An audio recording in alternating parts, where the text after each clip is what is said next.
Well, good afternoon, and thanks for staying with us as we continue coverage of the Rising Stars CWI Under-19 Women's Tournament.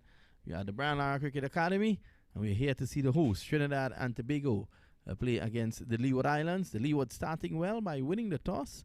They've asked Trinidad and Tobago to take first strike. Here's Anthony into Sal, down the leg side, and that should go down to long leg. They take one, and we wait to see the signal from the umpire. She signals a wide. So that's two. They're off and running. And a man who has been complaining for the entire morning about extras is sitting beside me, Vidya Ramphal. I've been commenting rather than complaining, but thank you very much, Vinod. Yeah, good afternoon to everyone. And Kimberly Anthony, the starting bowler for the Leeward Islands from the southern end, Shalini Sao and Shalini Samaru and Shonel Sao, the opening batters for TNT. So it's Samaru who comes into strike now. She's the captain of the team, and she will want Trinidad and Tobago. She'll want to get her team off to a good start. There's Anthony, short delivery, and she found herself in a bit of a bind there. She was looking to, I don't know how to describe that. I'm tempted to say she was trying to hook, but yet she wasn't trying to hook. But I think that she should have gone through with the shot. Samaru, yet to get off the mark.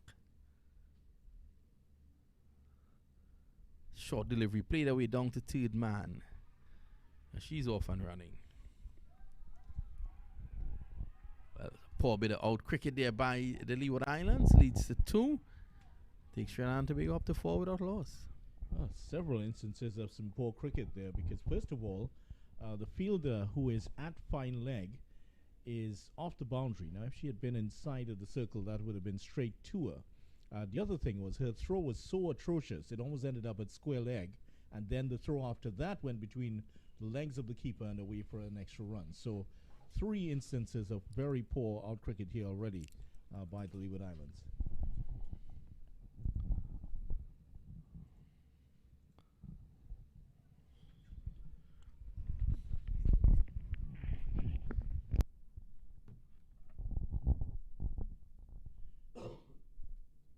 So the Leeward Islands 11, Anthony, Claxton, Warner, Chandale,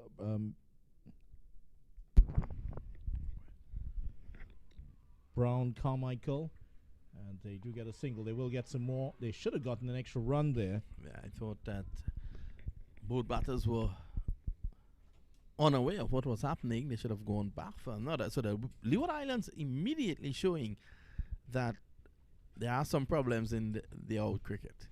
Yeah, certainly. And just finishing off the team, Carmichael, Wallace, Harilal, Hodge, Huggins, Humphreys, and Daly. Unfortunately, we haven't been provided with the numbers for the Leeward Islands team because, as you can see, no numbers on the back of their shirts.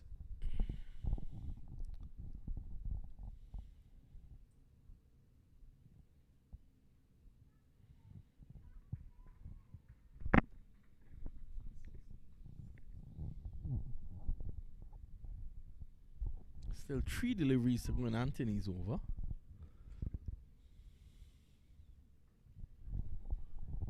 As for the Trinidad and Tobago team, Ruben, Roberts, Manpaul, Samaru, Sao, Khan, Lafukad, Khan, Kassar, Joseph, and Mitchell are in the lineup for the team.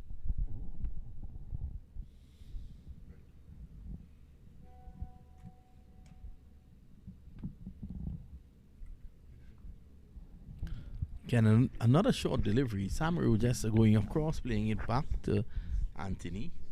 Samaru could probably look at the option of trying to hit that just over square leg. As to the left of the umpire, forward of square, there is a fielder in that position. So she knows as if she can go outside of her, she's going to get runs. Another short delivery. Pushed away for 1. Yeah, that's better from the Trinidad and Tobago team. They picked up quite a few runs in this first over. 6 runs in all here. as we've started off well, 6 without loss, the Trinidad and Tobago team. And within the first over, now we saw in the last game, if that is to judge of anything that we've seen so far, the USA got their runs at just over 4 runs and over. Jamaica were going along at 2 runs and over for most of the match. In fact, they got to 50, so they just got about 2.5 runs per over in this match so far. So it's going to be, so it is a pitch that can yield runs at a fair clip. 4.5 runs and over is not unlikely here. So Trinidad and Tobago should be looking for something in the region of 100, which can be gotten on this pitch. The two teams we've seen already, one of the problems for them is that they weren't able to rotate the strike very well. And if Trinidad and Tobago can do that, they'll be picking up close to 100 runs here in this match, which would certainly put a big total up for the Leeward Islands to chase.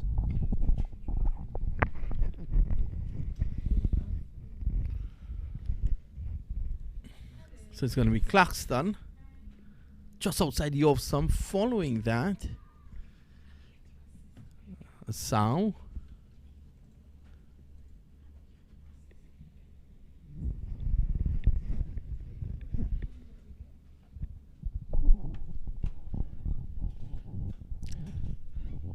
Claxton looks very fit.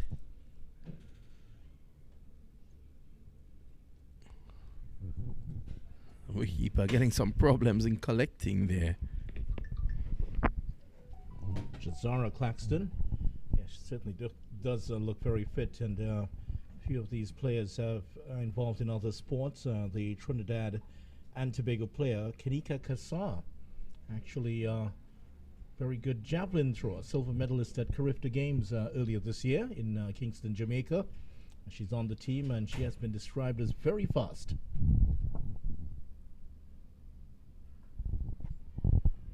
Not a bit of problem in terms of the run-up here for Claxton, as we would have seen with the Jamaica captain, Janelle Diaz, earlier. A little bit of a stutter step as she approaches the umpire.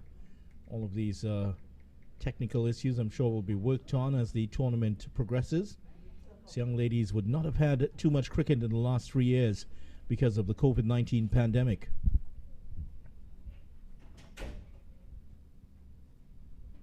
Turned away nicely. This could go close to the boundary here. There's a fielder out there. It's just going to be 1. So the Leeward Islands. And I'm sure the batters would have noticed that throw from the outfield was not very powerful. So the next time that ball goes in that area, I think they would want to try to get for 2. You really have to mark your fielders, Vinod, as you know. You know where the so-called 2-run boundaries are sometimes.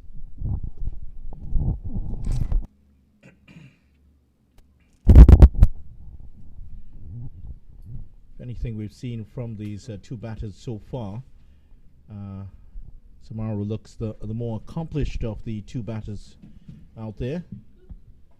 Chalini Samaru from formerly of Barrackport East Secondary, captain Trinidad and Tobago against the Windward Islands earlier this year. It's nicely played. That's going to get to the boundary. That's 4. Nicely played. Pitched up. And a nice flow of the bat there and getting that one. So Trinidad and Tobago move on by 4 more runs. And Samaru is up to 7 now. And a lot of support for the young Trinidad and Tobago women. A lot of parents here. You tend to find that with women's sports, Vinod. A lot of the parents and the brothers and sisters are out here. They tend to be more well-supported family-wise. Yeah, speaking about that, I just saw Rajiv Ramnath, the Trinidad and Tobago youth player. He's there supporting his sister Samara. And the entire family is there in the stands to the northwest supporting her.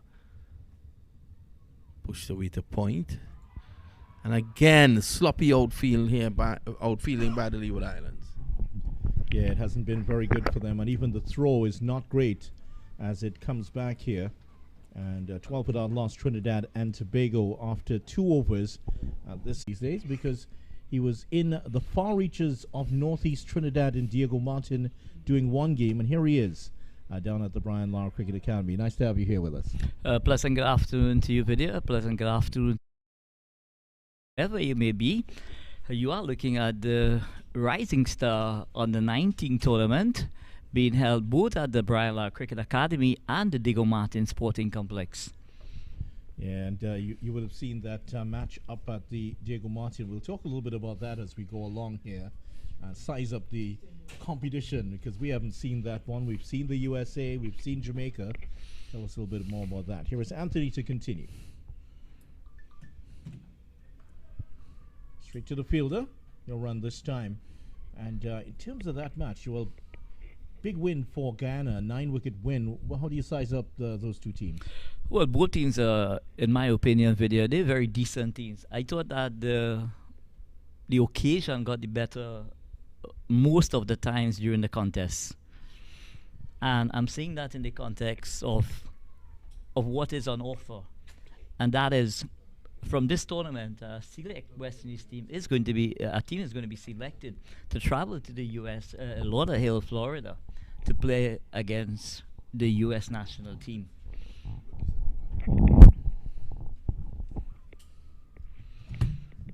And coming out of that, the 2023 under 19 World Cup video is going to be staged in South Africa. So, it's a lot on offer in terms of, where these players and them can take themselves. Yeah, exactly. We were talking about some of those possibilities earlier in the broadcast, and great that you brought it up here. Can expand on that a little bit.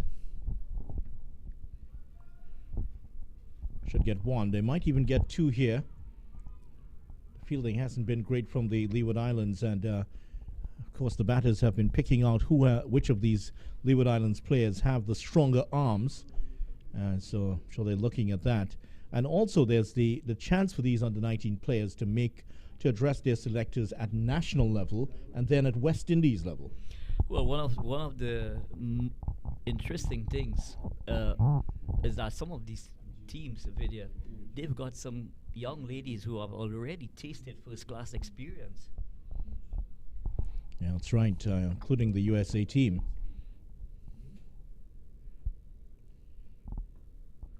Nice looking on drive there. Push and run, and she picks that up very, very well there. Sal picks up the single. And it's very important that point you've made about in terms of getting that opportunities to move higher up. So it's exciting. So it's exciting time for all these young ladies who are participating from all 6 teams. With a lot is on offer in terms of player development, and when you look at what has happened for the last 2 years, most of these young ladies would now be getting a taste of competitive cricket, and you're seeing that where, based on the evidence that we've seen thus far, it's a lot for these young ladies to take on psychologically, because there's so much at stake. Yeah, there is, and this is where the experience of those players who've had that taste of international cricket will come into play here. They're the ones who can provide the leadership within the teams. We talked about some of the players who have had the opportunities. You talk about the likes of, for Barbados, Ashmini Munusa, who you saw earlier today, Captain Guyana. She played for Guyana in that recent T20 Blaze and the CG United Super 50 Cup. Janaba Joseph for Trinidad and Tobago was also part of that. Janilla Glasgow was with the West Indies team, and Zyda James also has been part of that West Indies setup. On drive without getting a run. But what's interesting, as we were pointing out in the first game, that at men's level, if you look at on the 19 tournament, it's very rare that you find any of the players involved in their national teams or the West Indies team. However, that doesn't happen at the women's level, because at under 19 level you find seasoned internationals here already. And that brings us to a very interesting point, Vidya, in that I would love to see all levels of the game where women's cricket is concerned, I'd like to see a bigger investment, be put in place, especially at the grassroots level. Yeah, it certainly is, and I'm sure that many would be applauding that statement from you right now. Certainly something that should be done.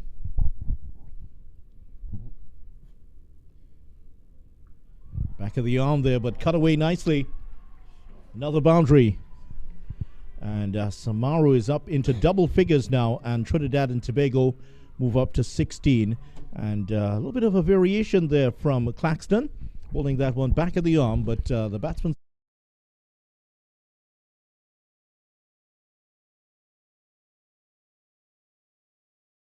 And caressing it through that backward point region.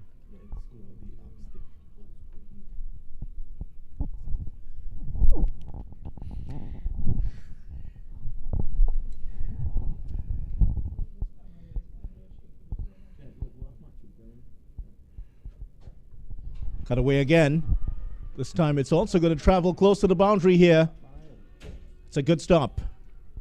Nice stop in the outfield. And here's the relay throw. And Sao has picked up some more runs here. The right-hander Sao, and that, I believe it's 3 they got there. Anil Lakan. And Chanel Sao, the Holy Faith Convent player here in Trinidad. The Cricketer of the Year back in 2019 in secondary schools cricket. So she's one of the up-and-coming stars of women's cricket in Trinidad and Tobago. Well, she has been attached to the senior national women's team. So she, even though she has not played at the first-class level, she have had a lot of exposure being in and around the setup at the senior level. That will provide a lot of great things for her in this game. Leeward Islands have a slip in place in Anthony. Let's see, there's a bit of a change in the field right now. And a change in personnel. There's a point and backward point make that. Cover point, extra cover, and a mid-off in place on the offside. Oh, that's gone through the legs of the fielder, and they get another single. And the unforced errors total is really racking up here for the Leeward Islands early. And they're going to have to settle down here because I know it's a situation you've just come out of the COVID-19 break. And they're excited to play the cricket. It's about managing expectations right now. Is it a case where, they're overwrought by the occasion? And with that Trinidad and Tobago crowd just screaming away at every error that happens, it doesn't help the situation for them.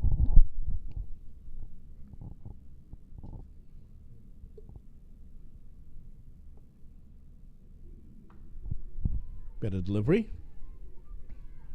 by Claxton. So far we've seen Anthony and Claxton. This is the 4th over of the innings, which has come to an end.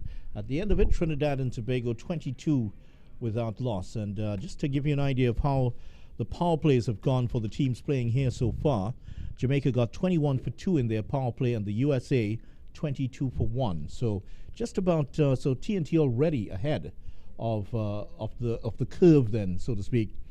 In terms of getting their runs in the power play. Yeah, so having faced 24 balls and the score is 22 video, with 12 balls to go, you would reckon that possibly they would possibly look at 40 as a pass score in the power play. Yeah, that could be just about right. But there have been a lot of unforced errors. The Leeward Islands have donated some runs to the Trinidad and Tobago clause already. 2 extras, but there have been a lot of overthrows. And so if they can settle here and get some tight overs in, they could try to rein in this advance by Trinidad and Tobago. Well, what I've witnessed back in the Martin video, when the spinners came on, it definitely, had a strangle in terms of the scoring.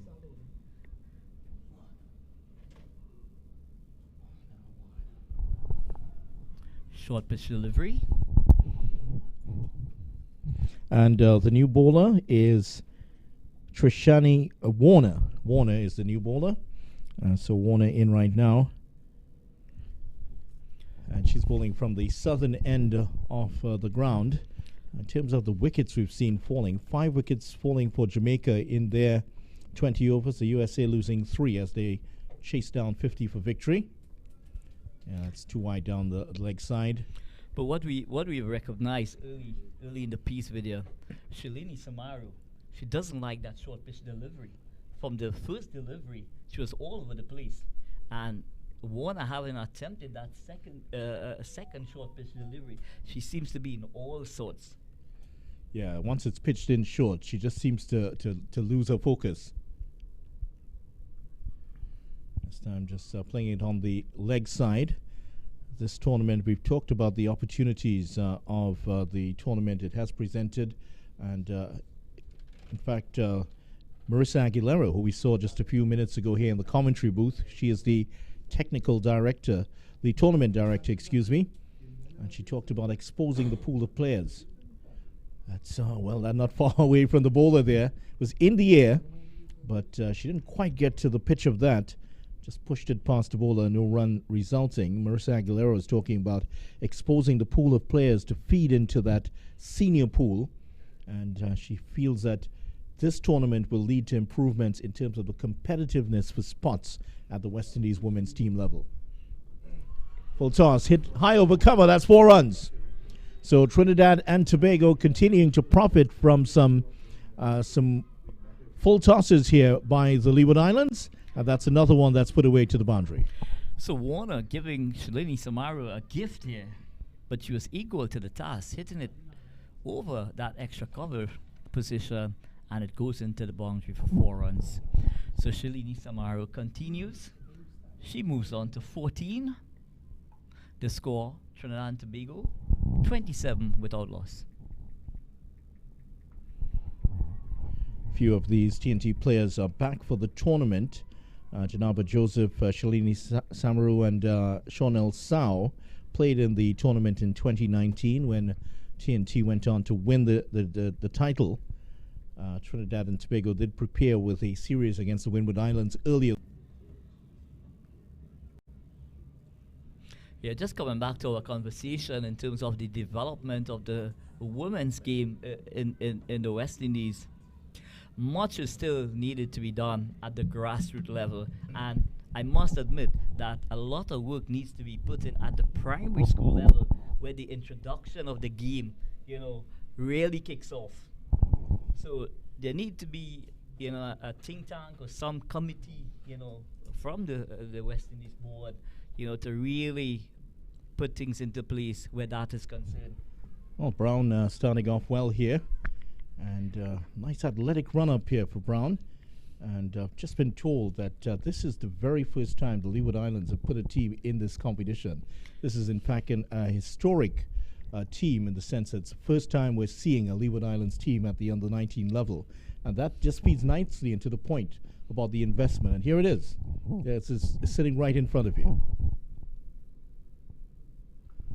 Oh, that's hit beautifully for 4. That's going to run away to the boundary. Well, that's a wonderful shot through the covers.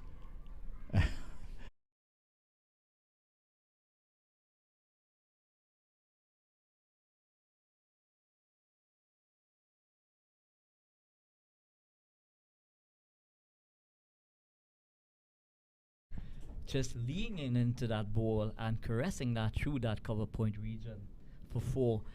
But for this Leeward Islands outfit, it's going to be a learning curve for them. So while much is not expected from them, the mere fact that they're out in the park, the powers that be, they have to take a lot of credit, for ensuring that they are part of this wonderful tournament.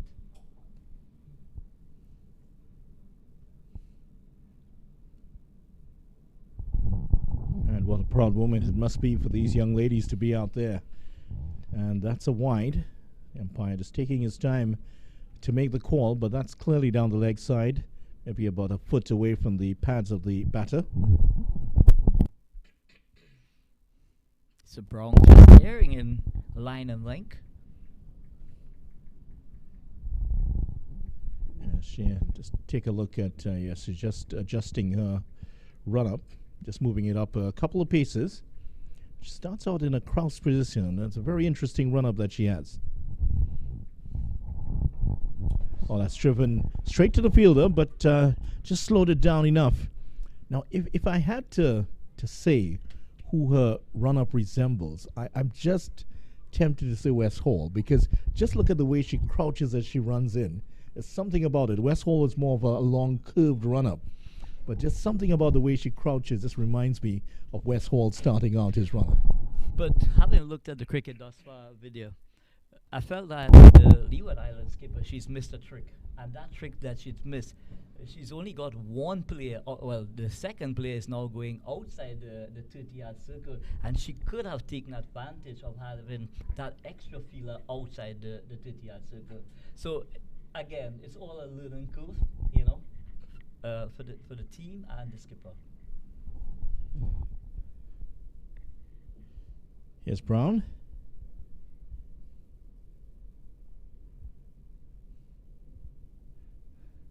Yeah, there's something about the way as she comes in, the way the arm unfurls and then comes over. It's just like that. Yeah, so Okay. Trinidad and Tobago on the 19th, 32 without loss. And we are inside, just 2 balls away from the end of the 6th over. So it has been a good start, positive start here from TNT, and they haven't lost a wicket up to this point.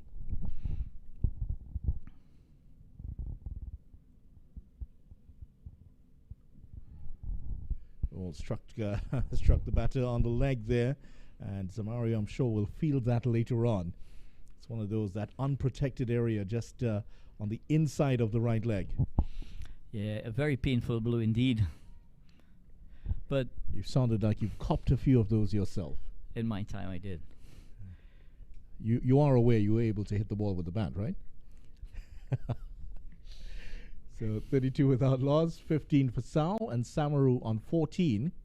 Partnership has been blossoming nicely here, and it's come up off 35 deliveries.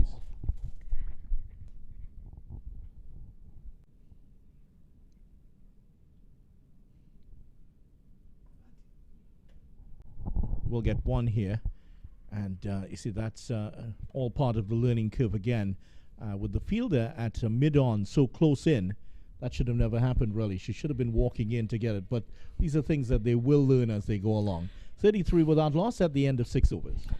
But the Trinidad and Tobago think tank with Coach Kelvin Williams at the helm, he worked it out really well, if you ask me, Vidya, in that having a left-hander, right-hand combination, it's not easy to make that transition, bowling to the right-hander and then to the left-hander with the rotation of the strike.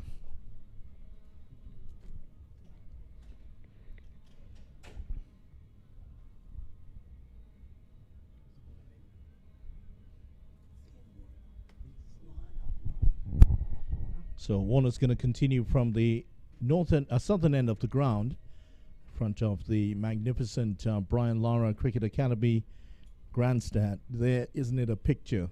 This stadium, which was opened in 2016. It took a long while to get here. A lot of controversy over it, but it is here. It has fitted in so well into the landscape of Trinidad and Tobago cricket. For the last 6 years, we've hosted so many matches here that Trinidad and Tobago has seen some fine memories of the stadium already.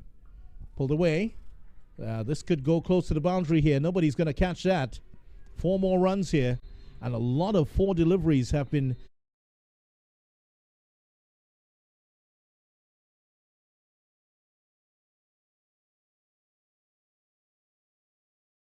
hard here, a video, but not being able to get the height that makes it uncomfortable for the batters to be in control. Shalini pivoted well and was able to get that ball over that mid-wicket region for 4 runs. Now that the power play has concluded, the fielding captain has the luxury of having 4 fielders outside the 30-yard circle, and one would expect that they explore the boundary riders going into this passage of play. It's a wide signal by umpire Candice Laborde. 2 fielders outside of the ropes right now. One is at deep mid-wicket and the other is at third man. So that's it's a very good point there. This could be possibility, saving some of those boundaries. And only after that boundary was the fielder pushed out to mid-wicket. And it doesn't help Vidya when the bowler is bowling on both sides of the wicket. Because if you go to attack, let's say on the offside, it's going to be possibly a 5-4 field. But when you bowl one outside the off stump and one down the leg side, and it goes away, and then the captain, it puts the captain in a bind really as to where to defend and how to defend, those type of deliveries. Pulled away this time in front of square. That's 4 more. One bounce into the boundary for 4, but we haven't seen any 6.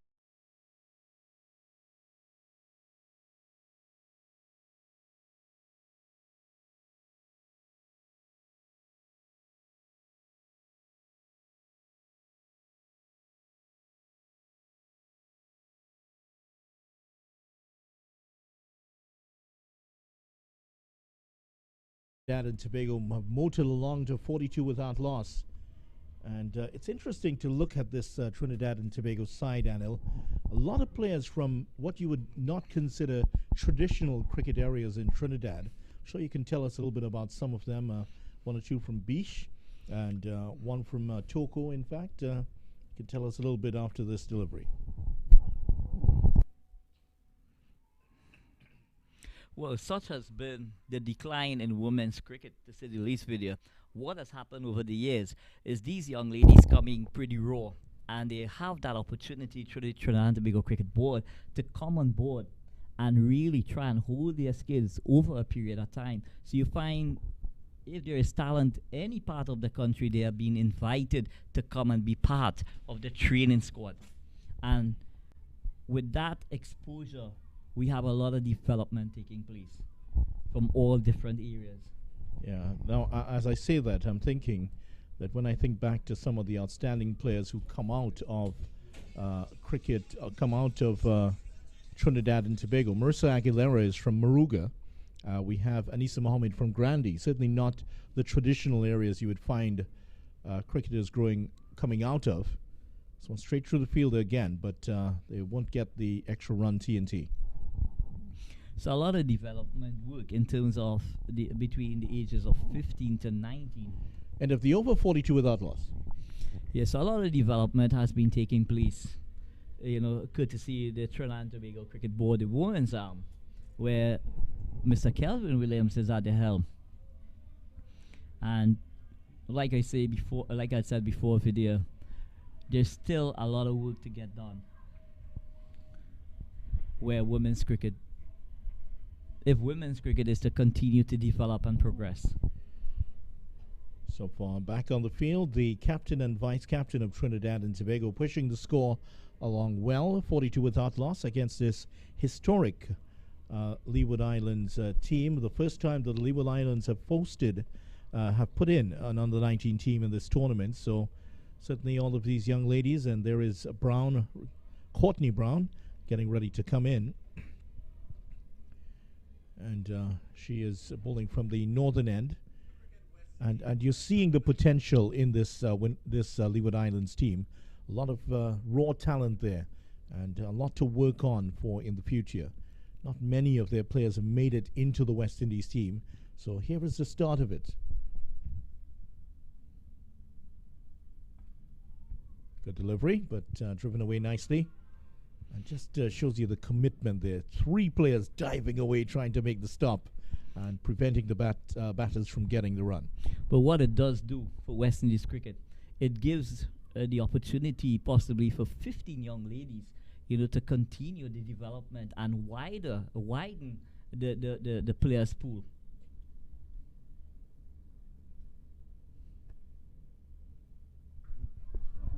Played away brilliantly. There's a fielder out there, but nobody's going to catch up with that today. That's another spanking boundary through the cover boundary for 4 here.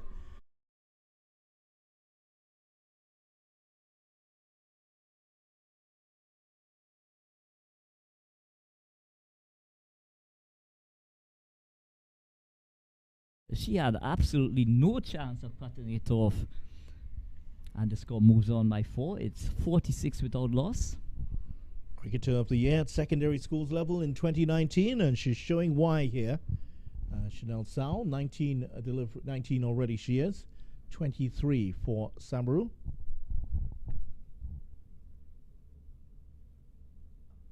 Oh, that's beautifully played, but straight to the fielder this time.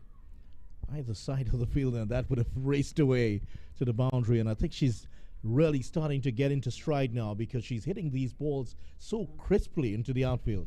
Well, compliments to the groundsman. Yeah, the Lara Cricket Academy. The ball is coming and on. the timing. Yeah. But Chanel Saw is also the wicketkeeper for the Trinidad and Tobago team, women's team.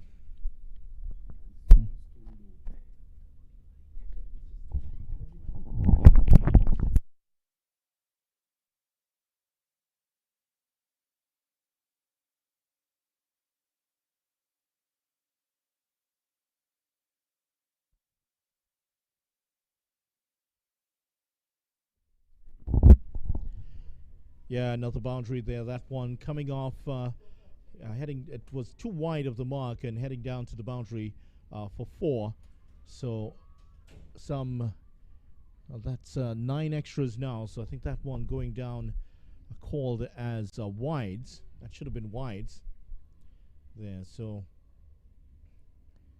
yeah, so all part of the learning curve as we've talked about for these Leeward Islands members here. Of course, when they've come into the tournament, they've come in with a lot of expectations of perhaps winning this tournament, and it's important for management of the team, if they are to go down to defeat you, if that does in fact happen, if TNT can get the victory, just to keep their expectations going, keep them their team spirit high, because 5 matches still to go in this tournament. It's a 7-team tournament. It's a long one for them, and a lot of great experiences ahead for them.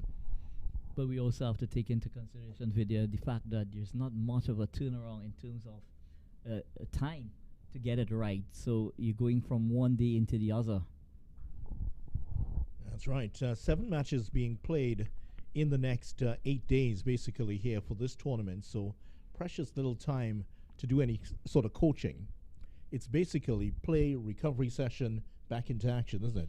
And most important, taking the positives of the game and trying to instill that belief, that you can do it, and continue along that birth. Yeah, and the thing about it is, if you lose a game, that's a wide. Yeah, it's a little bit wide of the off stump. If you lose a game and with another game right on top of you, there's always the tendency for streaks to develop, losing streaks, and of course winning streaks. If you start off very well, that confidence you bring into one game, if it's managed correctly, if the teams can rotate players in and out of the team well enough over this tough period, you can go on to win the tournament.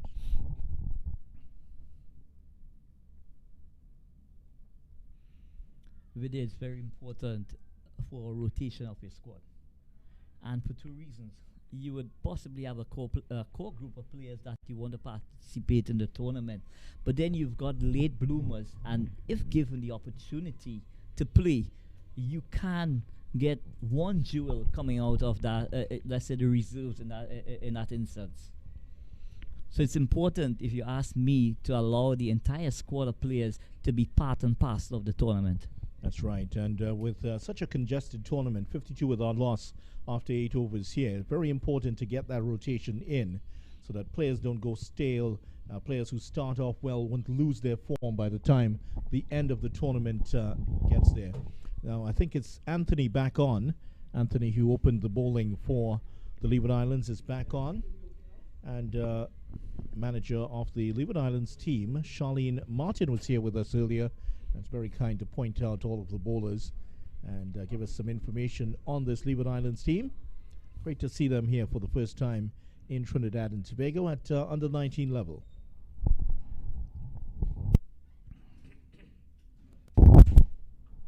Full toss.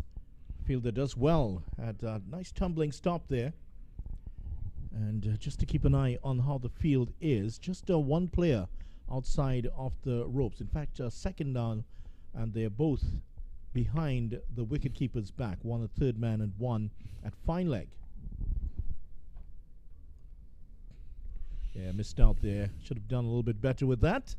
The left-handed Samaru. Yeah, Samaru trying to back punch that ball through the extra cover region, but she was pulling away on this occasion and not getting back and across to get that ball through that cover point region. Oh, that's powered away. Square of the wicket, and that's going to be another boundary as Trinidad and Tobago motor along to 56 without loss yet.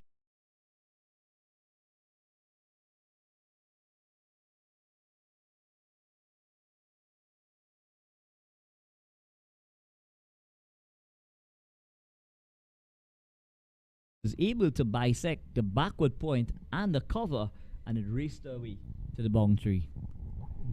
So Trinidad and Tobago making a statement here already.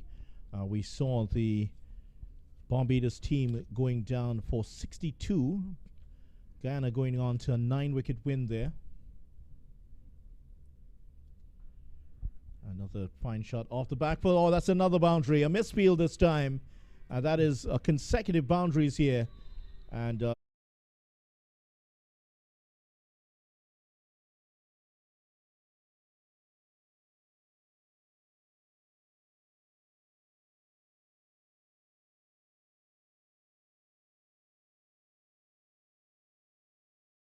execution of that back foot punch video. yeah, certainly well hit there off Kimberly Anthony. I'm sure she's a bit disappointed there. First a full toss and then a perfectly good ball that was misfielded. Oh, better delivery here. That's the sort of length that she wants to get. She had Samaru just feeling for that one outside the off stump. So excellent comeback delivery here. Pitching on the line, maybe about that fourth stump, and Shalini Samaru was feeling for that ball outside the line of the off stump. Well, that one was a little bit wide of the off stump, but it's going to stand as a legal delivery. That is the end of the 9th over. At the end of 9 overs, Trinidad and Tobago are 60 without loss, and the scoring rate is an astronomical 6.67. The score being 60 without loss video. The Leeward Islands have gifted this Trinidad and Tobago team. I would have counted possibly close to 20 runs in misfields. Misfields, yes. Yeah. That misfield count is very high at the moment. Yeah, that is very, very true. So it is something that they will improve on as they go along. They'll cut out those errors. And you notice that the frenetic nature of their play early has died off now. So they've now overcome the initial adrenaline of playing in the tournament for the first time, and now they've settled in here. So it's a time for them to try to build some pressure on this Trinidad and Tobago pair and take a wicket. This is Hodge, the new bowler, and Hodge, first delivery, nice and tidy start here for Hodge, and Jakazanik Hodge is her correct name. So excellent start from Hodge. And she's bowling to 2 set batters here, video. So once she's offline, she's going to be carted away. Chanel Sao. She's on 19. Shalini Samaru, the captain of the Trinidad and Tobago on the 19 team. She's on 31.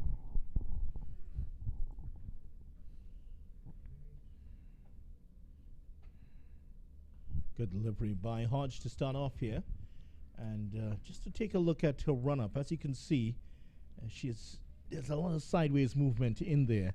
And we were talking about that with some of the bowlers in the previous match. We've seen it already, 1 or 2 of the bowlers in this match, Claxton earlier. And there's a lot of technical work to be done.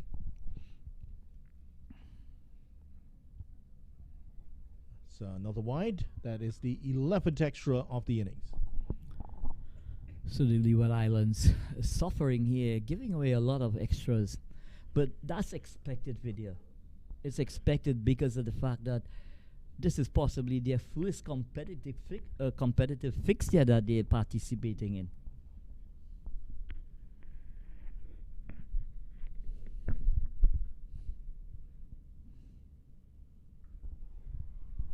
Struck away nicely again. It's a fielder out on the boundary this time, and that just one. So just keep an eye on how the field has developed here. Now, the field is not exactly out on the boundary, but more three-quarter way. Now as the left-hander comes on, let's see how the field changes here as players scurrying this way and that. And there is a deep extra cover in place, and there is a mid-wicket which is just about three-quarter way to the boundary here. Those are the two players outside of the ropes at the moment. So one might be well advised, some message of some sort video could be sent out, because now at this stage of the game. Oh, that's a good delivery. There's an appeal for a catch at the wicket here.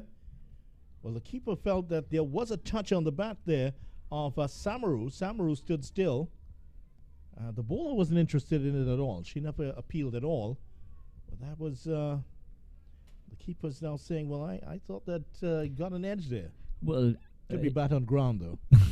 But if you ask me, I felt that Samaru was showing some level of jitters looking back, and that normally is an indicator when you edge a video. I'm not saying that she did, but there was some suspicion that ball possibly took the outside edge. 62 without loss, 9.5 overs gone here. That's beating the keeper again, and that's one. It might be leg buys. That's close to the boundary. Two fielders doing their level best. Yeah, some work on the throwing technique is also in order there. Just throwing from a standing position. But she so did get. Yeah, she did get some bat video. Yeah, she did get something onto it. So that's another couple of runs here. So Sao on 20, Samaru on 33, TNT Women 64 without loss. Yeah, and little sign of this partnership coming to an end. Might be now. Oh, that's just past the fielder. And that's going to run close to the boundary again. Another double here for the left-handed Samaru, who is really pressing on the accelerator now, Anil. Well, we were discussing 100 video at the beginning. I think they're going to get a lot more than 100. Yeah, with the likes of Janaba Joseph and the Lafocade to come. So just to review what's happened here, Trinidad and Tobago, after 10 overs, are 66 without loss. The Leeward Islands won the toss. They decided to put TNT in. I think TNT might have batted first anyway. And we've had 20 from Sao and Samaru, up to 35. So this is an ominous start here from the TNT team, who are scoring at 6.5 runs and over. They could get in the region of 120, 130 or more if it goes on. Well, as you know, in a T20 game video, we normally double the score at the halfway stage, but something is telling me that there's a lot more to come. Yep, well, Anil's talking about doubles, so I'm sure he's had some food in mind. So we'll take a short break. We'll be back with more.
Welcome back to the Brian Lara Cricket Academy. After 10 overs, Trinidad and Tobago raced off to 66 without loss.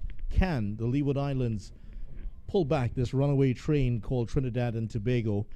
Sao and Samaru, the vice captain and captain of TNT, off to a great start here. And it might have gotten even better. They had gotten better contact on that there, Sao. Really should have done better with that, but only got one this time. And you were telling me off the air, Anil, that these young ladies have been part of championship teams.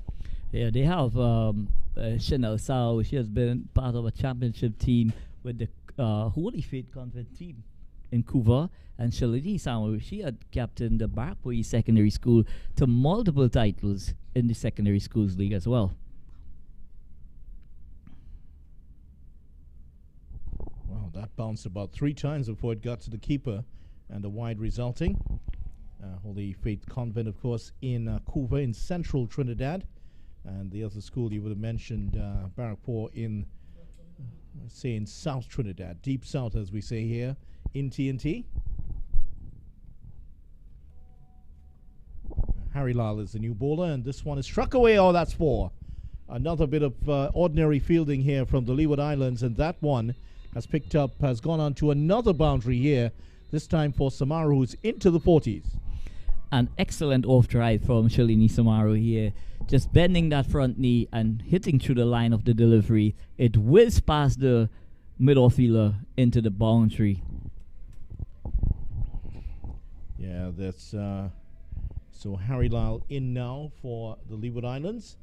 And some of these names we might be hearing in future tournaments here for the Leeward Islands and for the West Indies team. Straight to the fielder. They will get one, though. Yeah, that's all part of what they will learn.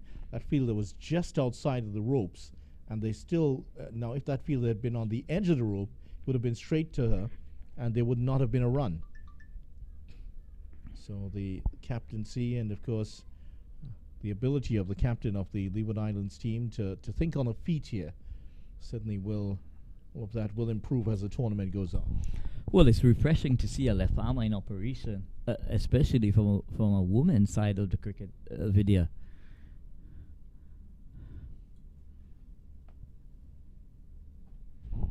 Off the pad, appeal is turned down, and, well, they still get one. Well, actually, there were 2 left-handed players in the Jamaica team earlier today.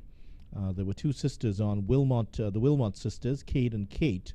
Kate Wilmot, left-arm pacer, bowled pretty well. Had one really bad over where she bowled 5 wides. But when she got it right, she got a wicket.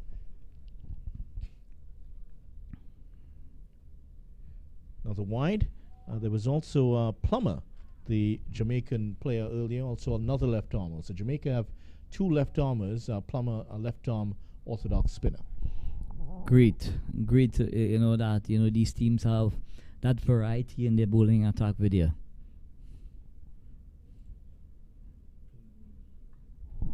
Powered away straight to the fielder this time.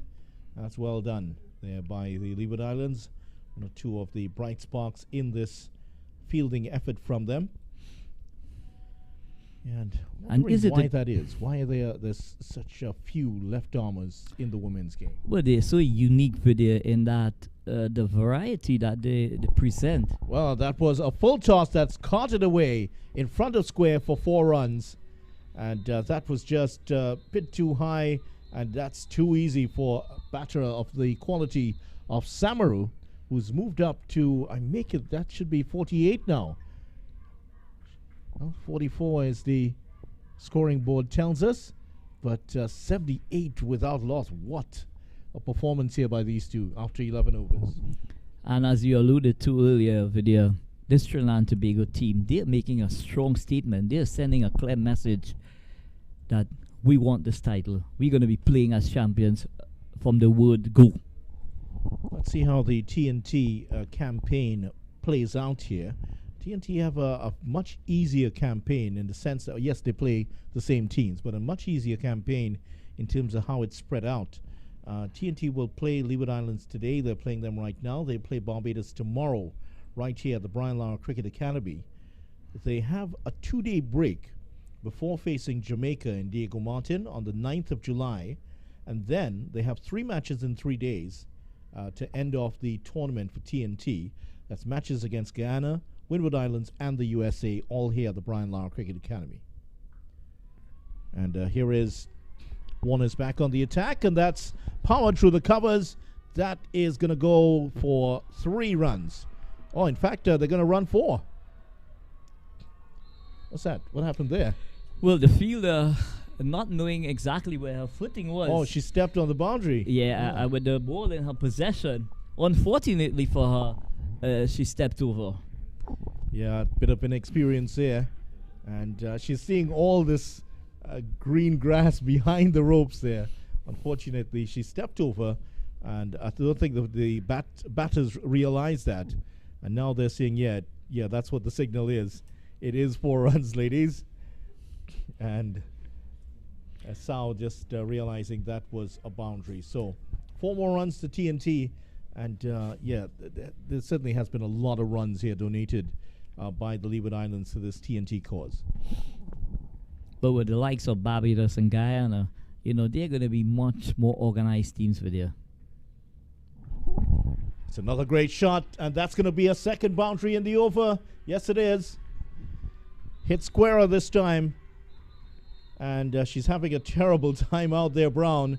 Hodge, in fact, she's having a terrible time chasing down those deliveries. But I'm afraid that's how it's going to be for this tournament, for this Leeward Islands team. Chasing a lot of leather in this. And in that, they have seized the opportunity and take nothing away from them. They've batted brilliantly, but they've also had the luxury of some indifferent feeling from this Leeward Islands outfit. It doesn't hurt your chances. Sometimes you go in great form, you get a great ball, first ball, and you're out. When you get, when the sun is shining, you make hay, right? And that sentiments were echoed. Well, that's pitched outside of the cut strip here. Another wide resulting. And just to give you an idea, the extras tally has moved up to 15. And the Trinidad and Tobago team now up to 90. 1 ball remaining in the 12th over. This is going to be a long 20 overs for the Leeward Islands. And it's going to take a mental toll on these young ladies. Having not played competitively thus far in their career, this is going to be an acid test for them to come through against a well-experienced and oiled unit like the Trinidad and Tobago outfit.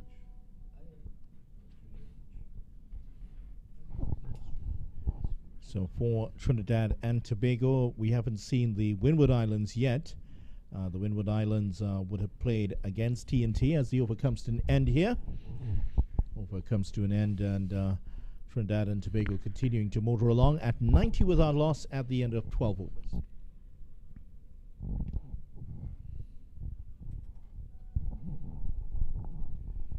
So Harry Lal is going to continue from the northern end of the ground here for the Leeward Islands. 8 overs still to go. Trinidad and Tobago 90 without loss. 45 for Samaru, and Sao is on 29. A great opportunity to get a 50 here for Samaru and for Sao. But still, it's a long way here for the Leeward Islands now. Let's see what Harry Lal can do in this spell.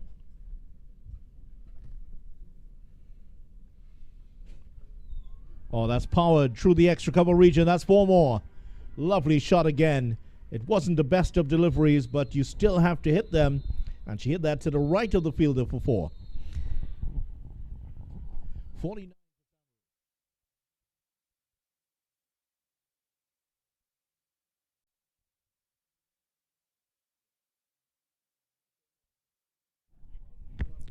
So short and wide from Harry Lal.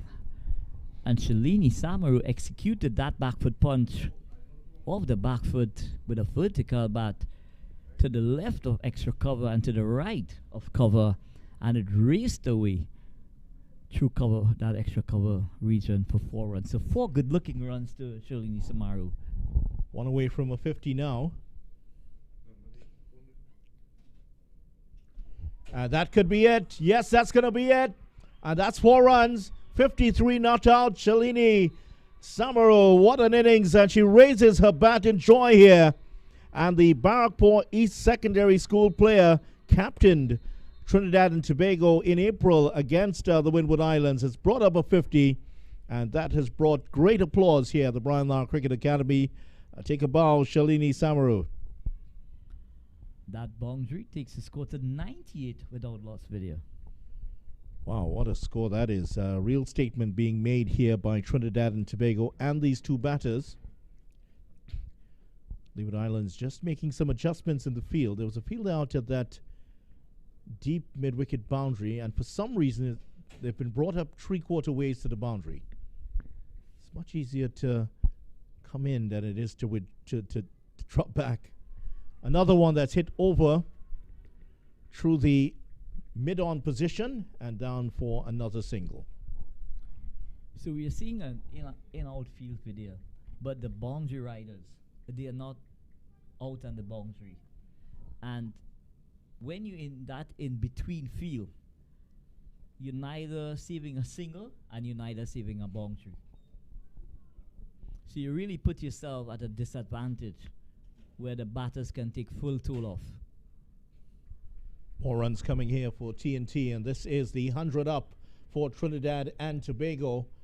Sao 29, Samaru 54, and a big applause around the stadium here at the Brian Lara Cricket Academy as the 100 has come up for Trinidad and Tobago. And what a performance from these two, the century partnership. It's a real feat at any level, and here they are in the first game of this CWI West Indies Under-19 Rising Stars Championship, 100 without loss in 12.4 overs. So both Shalini Samaru and Chanel Sao making an early statement in this tournament.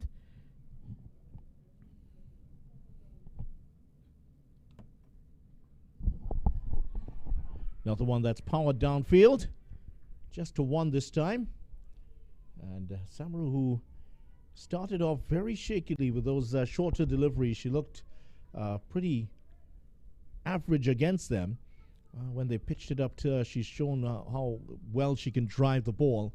It's a bit disappointing that Leeward Islands haven't tried out that tactic a bit more to see how, if they could have prized her out with some short deliveries.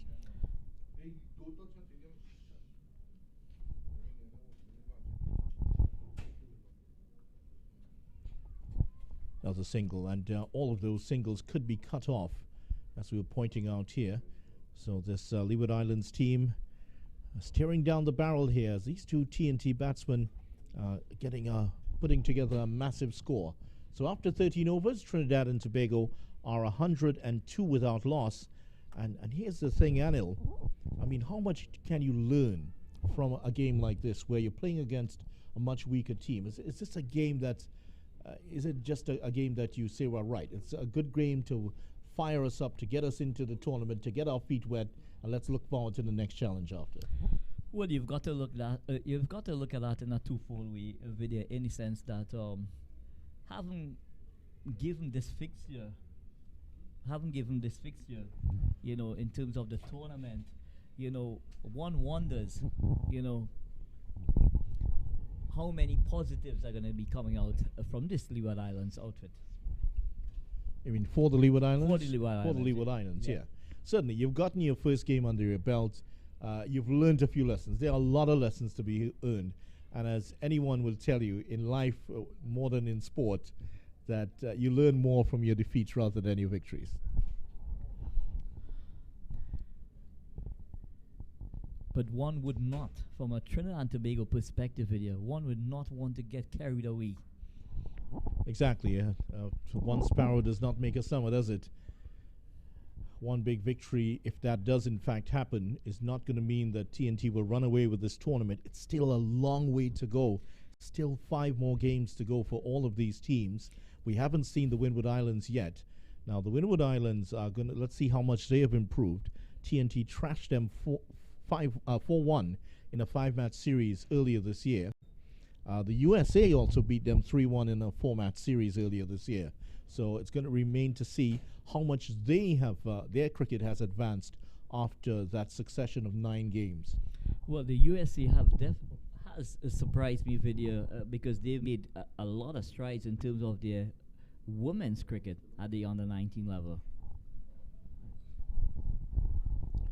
Yeah, so we'll see how what the Windward Islands do. They are in action tomorrow against the USA at the Diego Martin Sporting Complex.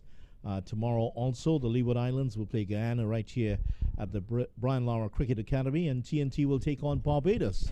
That's going to be an interesting encounter, wouldn't it? Yes, it's going to be a spicy encounter because having witnessed that game with Barbados today, being defeated by the Guyana team by 9 wickets, I'm sure they're not going to really sit by and allow another performance like that. So they're going to be coming back, and they want to come back strong tomorrow as well, that Bajan team. No ball is what has been signaled here by the umpire. So there is going to be a free hit on here for Shalini Samaru onto 55 now. And can she get off the mark? Well, can she get the first maximum of the tournament? Well, she's come close twice already. She's hit 2 very, very close to the boundary. Now, she hit those on the leg side. This time she's hitting into the wind. So I don't think she's going to go there. She's going to try to power this through the offside if she can. Unless you get a delivery like that. That is easily put away for another boundary. And Samaru moves on to 59. That is Trinidad and Tobago really running away with a massive total here already. Yeah, poor delivery from the bowler. And Shalini Samaru, being in the sublime form that she is at the moment, she's not going to miss out video. Yeah, she certainly isn't. And this tournament, the CWI Women's Under 19 Rising Stars Tournament, part of CWI Summer of Cricket. Matches at all levels from June to September. And it's something that a few decades ago we wouldn't have seen at all. Another one that's pulled away. That's not going to go for 6, but it is going to go to the ropes for 4 runs.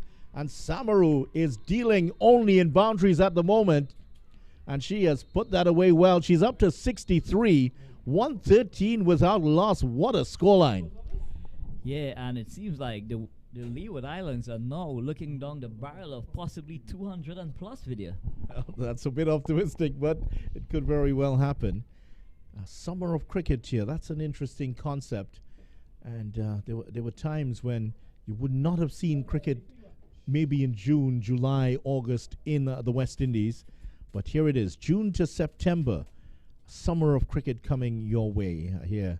You can check out all the details on windiescricket.com. That's the source for all things Windies cricket. Too wide, and they're starting to really unravel here, the Leeward Islands, as the pressure is ramped up and as the boundaries have come in. The bowling and the fielding has been a bit more ragged. And I also presume a video that physically, they're very much tired at this stage as well.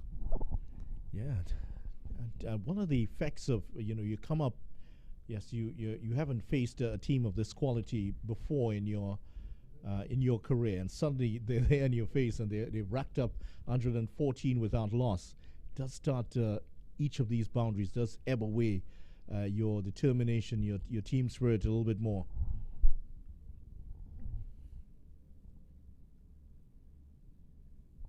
Down the leg side, that should be a wide. At least we've seen the soft signal. Could be a chance at a run out. Yeah! Yes, she's gotten it. Hit the stumps and look at the celebration. And Samaru has been run out here. And that was always going to be a chancy single. But that was a direct hit. And look at the celebration from the Leeward Islands here. Wow, that is great. First wicket they've ever taken in the history of this competition. And look at the celebration. Look at what it means to them. The score might be 114 for 1, but that is showing. That shows you what being here means to this team. Well, it's a moment to savor, to say the least, video, because what they have done is broken that partnership that was really motoring along. And Shalini Samaru, she leaves very, very disappointed. And I must admit, it was poor running from Chanel Sao. Because Chanel Sao, being the non-striker, it was her responsibility to call that single. She did call, But unfortunately, a direct hit contributed to the demise of Shalini Samaru. Yeah, I think even if the keeper had thrown it to the bowler, there was still enough time for her to take the ball and take the bails off. That's how one-sided that contest was. But it was always going to be a run-out. But it's important that Chanel Sao do not allow that to mentally affect her. Janaba Joseph has come in at the other end, and here's another firecracker of a player in for Trinidad and Tobago. Sao hasn't shown any effects here. She's cut this one away for one, and you know a little bit about Janaba Joseph. Understand that she's a fine hitter of the cricket ball. She's a really, really good cricketer, all-round cricketer, a medium fast bowler, bats in the middle order, excellent in the outfield. And she does have that ability, Vidya, to change gears. Well, let's see how the gears will change here. She started on neutral at the moment, so let's see how she goes. 116 for one, finally a wicket for the Leeward Islands. And that was a particularly ragged over because Trinidad and Tobago picked up 14 runs in that over, and still there was a wicket in there. So of those 5 deliveries, they still picked up 14 runs. So it's been a one-sided up to this point. Let's see if the Leeward Islands can pull things back a little bit here. So a bit of a mental meltdown from Sao resulted in that run out. Yeah, she wasn't happy as she walked off, but she got a good hand from the crowd. Oh, that's another misfield, and this is going to be more runs here. Trinidad and Tobago will get 2. Sao has come back for a second run, and the current run rate is 8.33 and over that we haven't seen. And I'm wondering, is this the same pitch? Because we saw Jamaica go along at 2.5 and over earlier today. So it's important that Trinidad and Tobago continues to power their way to a maximum score. And I'll tell you why. If net run rate were to come, it were to be a factor at the back end of the tournament, this will definitely put them in the driver's seat. Not a single here, and Trinidad and Tobago's schedule, their last game is against the USA. And we saw earlier today, the USA are not going to be pushovers in this competition at all. They were very impressive in their 7-wicket win over Jamaica earlier today. Jamaica, with all due respect, certainly not one of the strongest sides in the competition, but the USA's attack includes, they have 5 seamers. We didn't see one of them bowl at all today. 5 seamers were on show with 2 spinners. What's that? That ball, I think, dropped pitch twice before getting to the batter. And Candice Laborde just checking. I don't think I've seen that before. Well, it should have been called a no ball. That's why. That's what I'm wondering. I think she was just confirming if it did, in fact, pitch a second time before getting to the batter. They're taking runs now. This is what they weren't doing earlier. They get the single comfortably. But earlier, when these 2 batters were out there, they were hitting balls directly to fielders and not taking the runs, even though they were in the outfield. Now, they're taking runs to them, even though they're standing about 10 meters away, because they picked the field as well. Good cricket intelligence showed by the 2 batters. And the Leeward Islands have not really helped themselves as well during this innings video, because their fielding, has not been the best. That one very close to a wind there. Candice Laborde usually umpires, in case of our watchers, viewers around the Caribbean not know. She's a member of the Defense Force, Candice Laborde, and she has been umpiring a lot of men's games. So I don't think she's going to see too many deliveries pitched twice before getting to the batter. Well-respected umpire. Here's another single that could be close. Oh, that could have been disastrous there for Joseph. She gets in. It was a nice pickup, but they weren't able to get the run out. Yeah, one of the bright spots of the fielding during this innings. Yeah, lovely pickup, and in one motion she was able to execute that throw. Unfortunately, on this occasion, she did not hit the stumps direct. A direct hit video, would have really put the umpire in a spot of bother here to make that decision. Trinidad and Tobago picking up 56 runs in that last 5 overs. And the wheels have certainly come off here for the Leeward Islands. Yes, they have gotten that wicket, but 56 runs Trinidad and Tobago going along at 11 runs and over during that 5-over period. So that is where they started to really press on the accelerator. But now that Samaru is gone, let's see what's going to happen here, because Sao is there. She's gone on at a slower rate, and Joseph has not fired just yet. Just the one run she's gotten so far. Well, I'll tell you what, Vidya. Chanel Sao really needs to change gears, because with 9 wickets in the shed, you know, you'd really want her to press on, as we would say. Because it's not about self, it's about the team.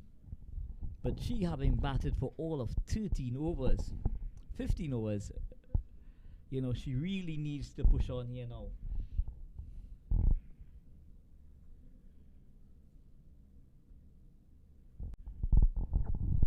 Well, the keeper talked about the technical work of all parts of this Leeward Islands team, certainly with the keeping also, because every time that the ball gets, it's a little bit low, the keeper's always on her knees, sometimes before the ball even gets to her.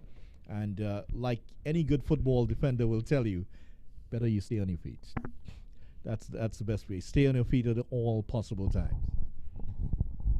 And you see, it's because she's starting in such a low position as this. She just, instead of coming up, she just squats and drops down onto the ground. And some work on the gloves, glove work could be, because her hands seem to come apart as the ball is bowled. And also, Vidya, she should be standing shoulder width apart. Her legs should be shoulder width apart, which would give her the comfort of being balanced. Where she's sitting presently, she's not in a balanced position. Yeah, it's certainly all of the part. I'm sure that will be pointed out to her. She's certainly not in a great balanced position there. See, there it is. So she has to get up and then come back down, because the ball is staying low, and she's not taking it very cleanly. I'm sure that wicket keepers would take note of this, all the wicket keepers around watching this broadcast.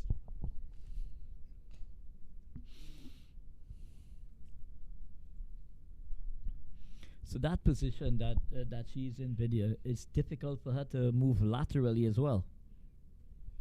And down the leg side, as you noticed, there was not a single motion towards the leg side to collect that ball.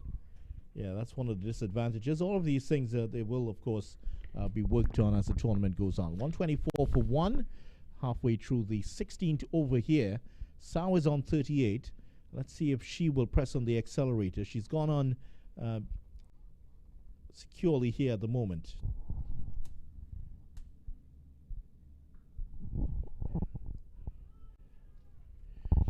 And as a result of this, just to point out something here, Anil, as a result of this rather unusual wicket-keeping stance, this is what the Leeward Islands have done. Because a lot of these deliveries down the leg side are going past the keeper, they now have a fielder directly behind the keeper. And I don't think there's even a name to that field position.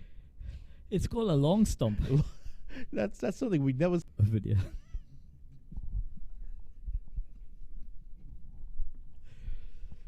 But she might be well advised, the fielder who is feeling to effect that stump. Down the leg side that time. To effect that stump. Down the leg side that time.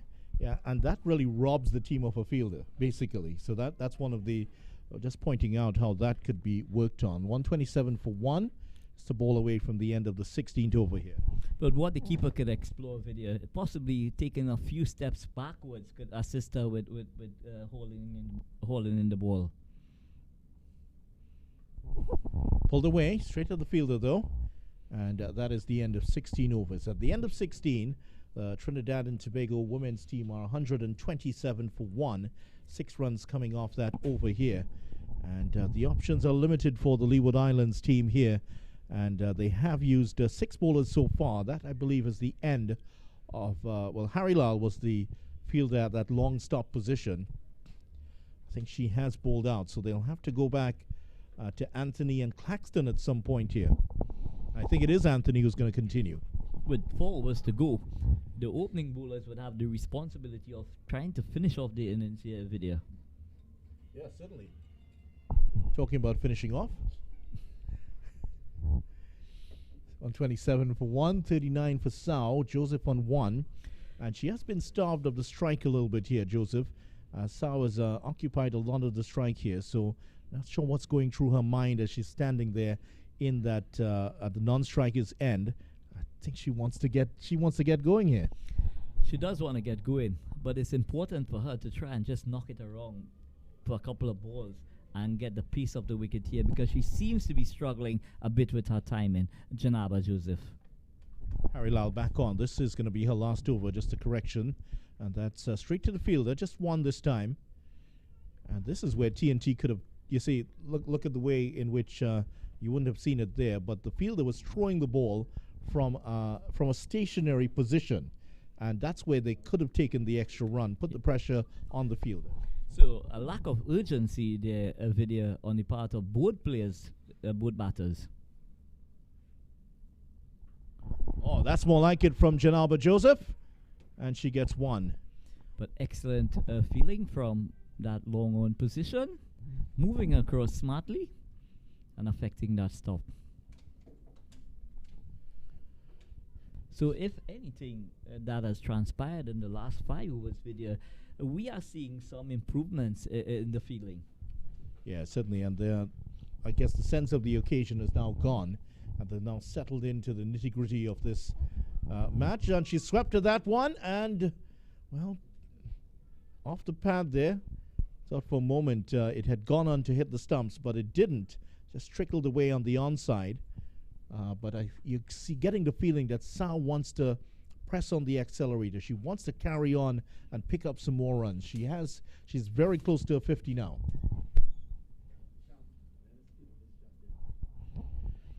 But Chanel Sao, in the last 3 overs video, she's been guilty of trying to overhit the ball, and on most occasions she has lost a shape.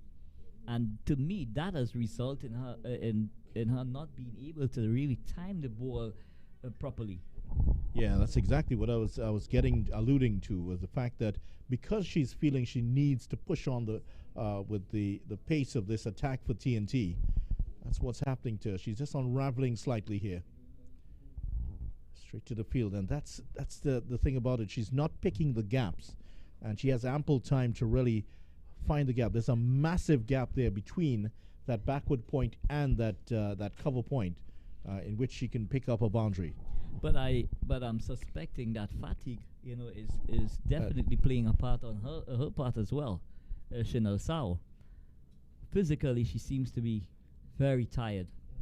Yeah, she's not. Oh, there could be a run out here. Well, Joseph is gonna be lucky to get away with that. Well, there could have been a run out at either end there. Sao, who was involved in a run out with Samaru earlier, has now almost gotten a run out with Joseph. But you have to say that Joseph may have been the offender there, because she just raced down the track. I don't think there was exactly a call for her to come down. Well, Chanel Sao definitely feeling the pressure of not being able to rotate. So it's a case here now where Janaba, recognizing that she's struggling, is trying to steal the strike.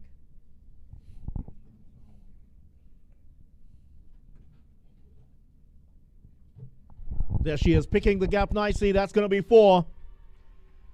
It was wide and juicy outside the off stump, and she waited on it until it was within her arc and put it into the extra cover boundary for 4.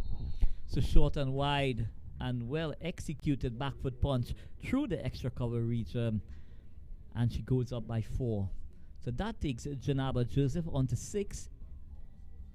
Well, there's an animated discussion taking place between Sao and Joseph at the moment here, and there was some pointing to the chest by Sao, and she says, my call. I think she was trying to explain that was her call. There was a bit of a discussion over that near run out that happened earlier. Well, Sao had all right, to let Janaba know, to remind Janaba, because Sao being the striker, she was looking at where the ball was traveling, whereas where Janaba is standing at the non-striker end, the ball was behind her back. So the call had to come from Chanel Sao. So it's going to be Claxton to return here. Lara Claxton once again from the northern end of the ground. And yeah, she was just looking for the marker. Now she's found it. and slightly longer run-up that was employed by Hodge earlier. So here is Claxton.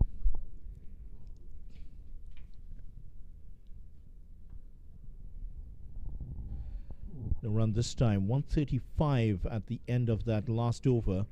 And so Trinidad and Tobago in the last 2 overs, they picked up 14 runs. They were going along at 11 and over between the 10th and the 15th over. So the scoring rate has declined a little bit here. May not hurt their chances of winning this match, but there has been a deceleration. Now Sao trying to pick up the pace here. That goes through the fielder again, and that's another boundary. No, it's saved. Nice bit of footwork by, I think that is Warner. Warner made the stop there. Nice bit of footwork with the left foot. Nice coordinated stop there. So excellent piece of feeling on the boundary here. Moving from that long off position, covering some ground and affecting that stop. Just inches inside the long off boundary.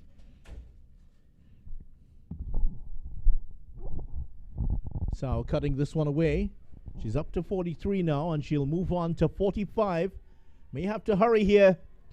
A better throw may have had her in some trouble. She's definitely slowing down, not only in terms of her scoring, but also in terms of her running between the wickets. She looks a bit fatigued at the moment. Yeah, she is showing a lot of signs of fatigue. But for the sake of Trinidad and Tobago, she being the set batter, they would want her to bat the entire allocation of the 20 overs with you. Yeah, she's just going to drop it and run now and leave the big hitting, the heavy lifting to Janaba Joseph, who's certainly capable of it. Well, I'm sure Coach Kelvin Williams would have given her the license to go out there and express herself.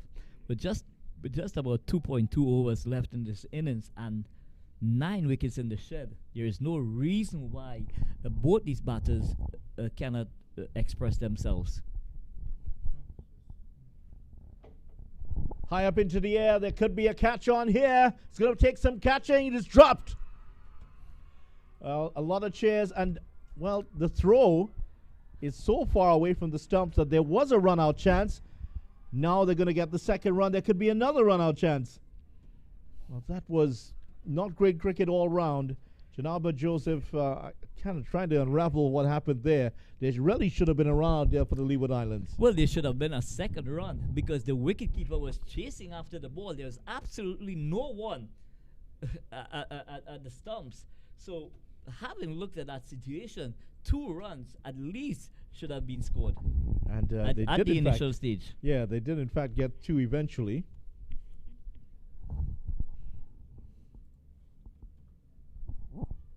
Straight to the fielder, Joseph. Stays at home for that one. So there. That is the end of the over. It's the end of the. That should be the end of the 18th over. At the end of it, Trinidad and Tobago 142 for 1. Chanel Sao is on 46 and Janaba Joseph is on 8.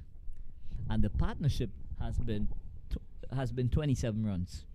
27 runs they've scored. Now the wicket falling in the 14th over. So in the last 4 overs, 24 runs or so, 27 runs or so. So the scoring rate definitely has declined here, and this is something that I'm sure Kelvin Williams will take a note of, and he'll have to perhaps talk to Sao and figure out ways for her to continue scoring, because as soon as Samaru is gone, the scoring rate has plummeted from 11 and over to just about 7 and over or so. So that's a drastic reduction in the scoring rate. But kudos to the Leeward Islands outfit. They have made some timely stops as well. You know, that earlier was resulting in boundaries. Yeah, there have been some gleaming moments in between, some rather ordinary moments for them in this debut match for them here at the Brian Lara Cricket Academy.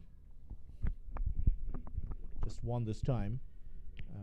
What has also improved for TNT has been their running between the wickets there. They're picking the fielders, they're taking the runs. But one of the things, the tricks that the Leeward Islands will have to learn is how to put off the batters. in a situation like that. Charge in.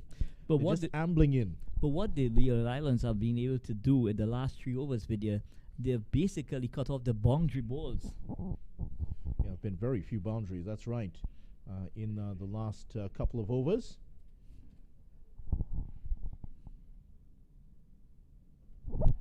Janaba Joseph says they can't cut it off once I'm hitting it like that. That actually should have been caught. But another boundary, and Trinidad and Tobago are closing in on the 150 now. And in fact, Joseph has gone on to 12. That was hit powerfully away for a boundary. Really lovely execution of the cover drive. A bit airy, but she picked the gap to perfection. Sow on 47. Joseph now starting to fire. That's her second boundary in from this end. She had a boundary in the last over also that she faced from this side.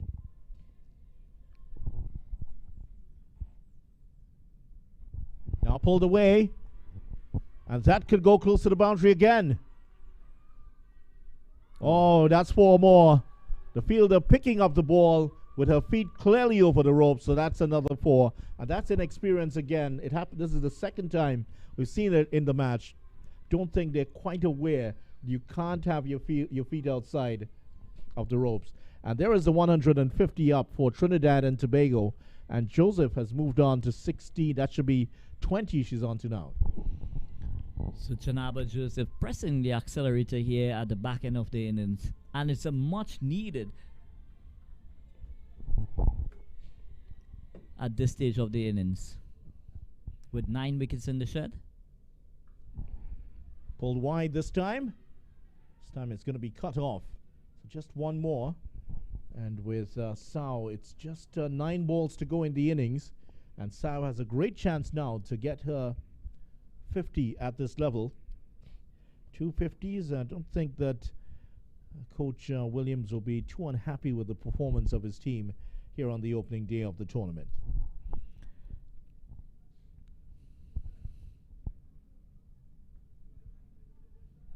There will be 1 for us, so she's going to move on to 48. So Sow on 48 and Joseph motoring along. She's on 17. I'll make a correction there, Anil. Coach Williams will not be upset unless the Leeward Islands can chase down this total. I think he's going to be pretty happy, but the running between the wickets at the earlier stage will need to be improved tremendously. Swept away. That's 4 more. Great shot again by Joseph, who's up to 21 now.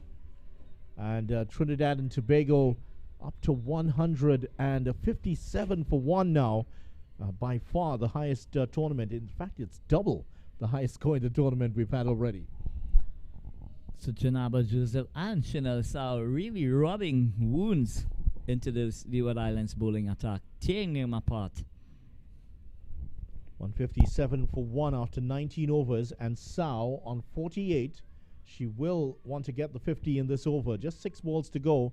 And Janaba Joseph, she came in with a big reputation into this match, and we've seen why. That's why she's made her debut at the national level for Trinidad and Tobago recently in Guyana, with the Trinidad and Tobago team at the T20 Blaze and the CG United Super 50 Cup. Clipped away. They're going to get 1. Well, she's not going to get the second. She's looking for the second. But she's chancing her arm there. Sow. And she's on to 49. But had they gone immediately, it's possible that they would have gotten through for that too. But having stumbled a bit at the critical moment,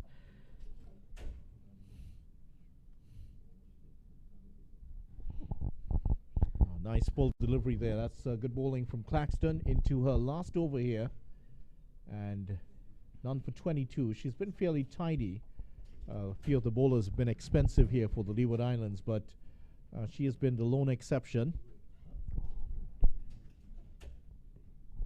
Certainly of the 3 teams we've seen bowl so far here at the Brian Lara Cricket Academy, USA have been very impressive. One or two of the Jamaica bowlers were very good. Looking for the single, and Sao, is itching to get down to the other end. That's 3 deliveries gone in the last over here. She certainly doesn't want to be stuck on 49 not out.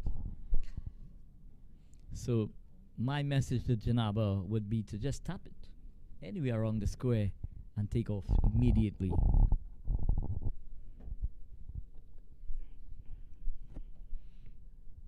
Oh, there's another one that's gone past the edge here.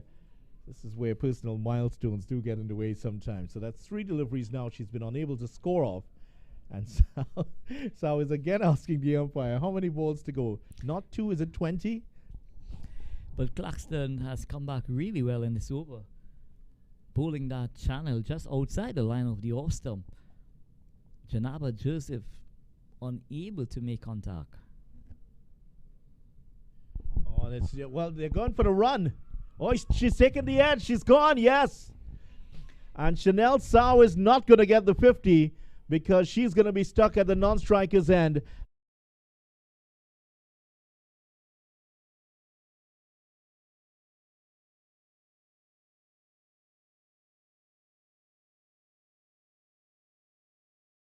The first wicket falling was a run out. So she is in the history book. She is the first player from the Leeward Islands at under 19 level to take a wicket, and it is Janaba Joseph caught behind for 21.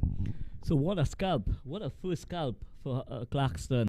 Janaba Joseph being a quality player and also debuted as a first class player, to have someone like that in your back pocket, Vidya, as your first scalp, that's a huge wicket on the part of Claxton. And you can see in the way they celebrated there as that wicket went down. It meant a lot to them to get those wickets. They've celebrated wildly after those couple of wickets. The scoreline might not be pretty for them, 158 for 2, but they have relished every moment of this, I'm sure, on the outfield. So Lafoucault is the new player here for Trinidad and Tobago. That's Maria Lafoucault, and just 1 ball to go. And Sao is going to be stuck on 49, unfortunately. Well, actually, she's not, because that's a wide, and they've taken the run. Wow, what a turnaround here. It is a wide, so she's now going to get the chance to get her 50. And a much-deserved 50, may I say, Vidya. If she does get it. If she does get it. At least she has the chance. It didn't look like it was going to be likely. What an unlikely wide bowled here by Claxton, who's bowled so well outside the off stump. And this has afforded Sao the chance to get her 50 off the last ball of the innings. But excellent awareness from Sao, seizing the opportunity to get down at the striker's end as well. She had 1 leg, she would have gotten down there because she just wants this 50. The slow hand claps go around the stadium at the moment. Chanel Sao facing up to the last delivery. And there it is. That's her 50. She gets it off the last ball, and she ends the innings with a punctuation mark. 4 runs. So well played to Chanel Sao, coming unbeaten, batting the entire 20 overs. She finishes on 53 not out. And what a wonderful innings it has been. Having a strike rate of 100. Having faced 53 balls, scoring 53 not out. Chanel Sao, what a beauty. Sure, she's feeling a lot better now after seeing 4 deliveries go by. Chanel Sao, 53 not out here, and she started off with a half century. There she is, acknowledging the applause of the crowd here at the Brian Lara Cricket Academy. Trinidad and Tobago 164 for 2. Leeward Islands will have to chase down 165 for victory. So that's a mounting of a task, if you ask me, Vidya. But take nothing away from the Leeward Islands. They crowed their way back into the contest. Even if at the backstage, because the Trinidad and Tobago scoring rate was an alarming 11 runs per over, and they were able to put together some good fielding, at the back end of the innings. And Clapton, in the 20th over, she was very, very impressive in getting her maiden wicket at this level. So that's the situation. Trinidad and Tobago end on 164 for 2. 53 not out from Chanel Sao. 63 not out from Shalini Samaru. 21 from Janaba Joseph. And that is the situation here at the Brian Lara Cricket Academy. Join us in just about 9 minutes' time. And it is the Leeward Islands will chase down 165 for victory.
Welcome back to the Brian Lara Cricket Academy. The Leeward Islands have to chase down 165 for victory against Trinidad and Tobago in match number 3, CWI Women's Under-19.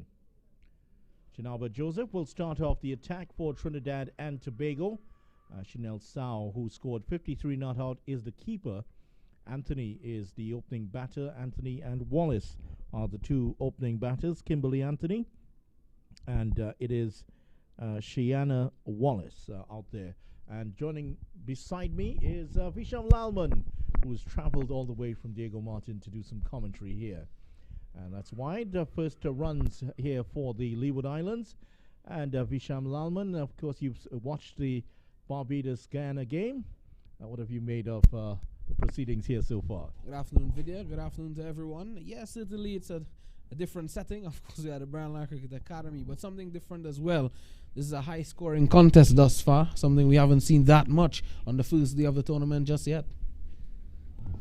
Good delivery here from Joseph, and we've seen some fine seam bowling here from the USA. There were patches of it for Jamaica, and there was some improvement in the Leeward Islands team as their innings went on. But now we have Joseph, who has played at regional level, at national level for Trinidad and Tobago already, and she is hoping to continue her career, making a name for herself here. The delivery again. She started off very tidily here, Visham.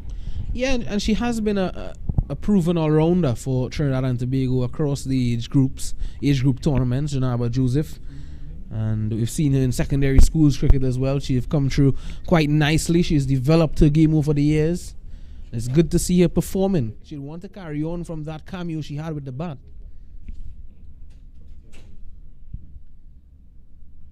Anthony slashes that away. This could be the first boundary here for the Leeward Islands. It is going to be wide outside the off stump, and there is a lot of cheering.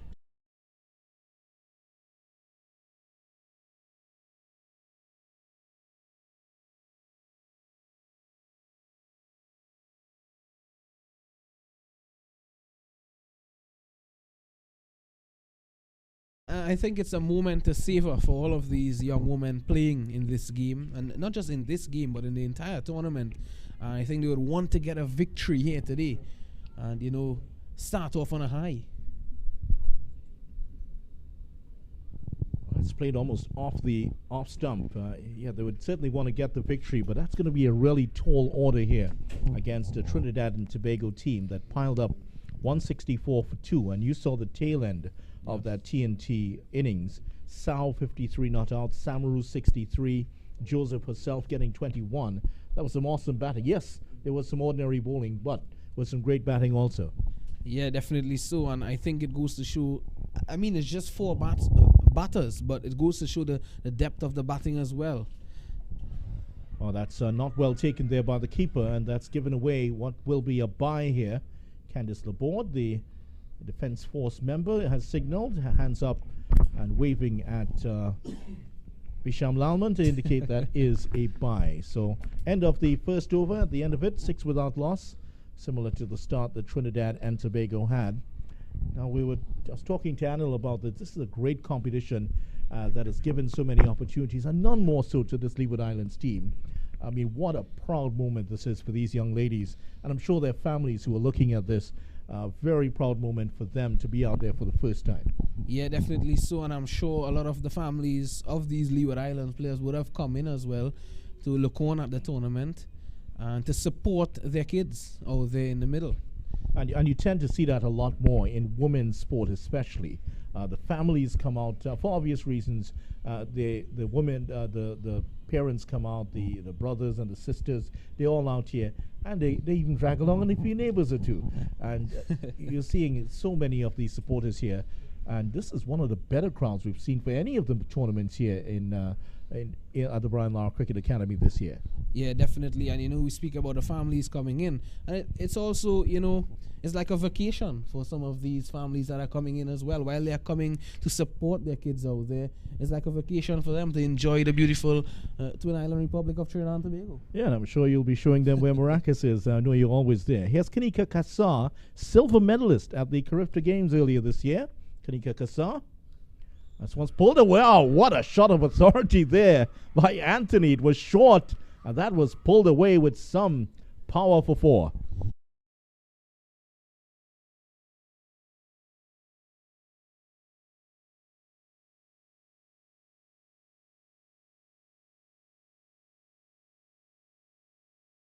This year, she won the silver medal in the under-17 category in the javelin throw. She's from Toko, and she competes for Toko Tafak in the other sport that she competes in. That's track and field. Better delivery this time, and Anthony just plays it away. I like the look of Anthony already. She's not gonna die asking questions here. She is gonna hit everything that comes along, and. As we mentioned, Kassar, who actually had a very good throw at the Carifta Games. 43.07 meters she threw the javelin in Kingston. Oh, good delivery, but Anthony's still going to get a run here, squeezing that behind square. Not sure, can you throw a javelin 43 meters? I don't think so. I don't think I can do that. But I never Maybe tried. a combination of throws for us could make 43. Just maybe. We'd have to try that out, Vidya. But certainly when you speak about all-rounders, I think Kasta is certainly a prime definition of an all-rounder. Yeah, and, one would remember that the 2012 Olympic champion in the javelin, Keyshawn Walcott, was also a fine bowler for Toko Secondary. Actually saw him bowl. He had a very good bowling action. He surprised Brian Lara in a match at the Queen's Park Oval. Brian Lara was not expecting that he had that much pace from only two or three steps up. You mentioned Kassa getting the silver medal. She'd want to go one up in this tournament to get the gold for Trinidad and Tobago. Definitely. Good delivery here. And you can see that element of the javelin throw as she's coming through in terms of how she's a little bit slingy. Yeah. And with that javelin action, we've seen that.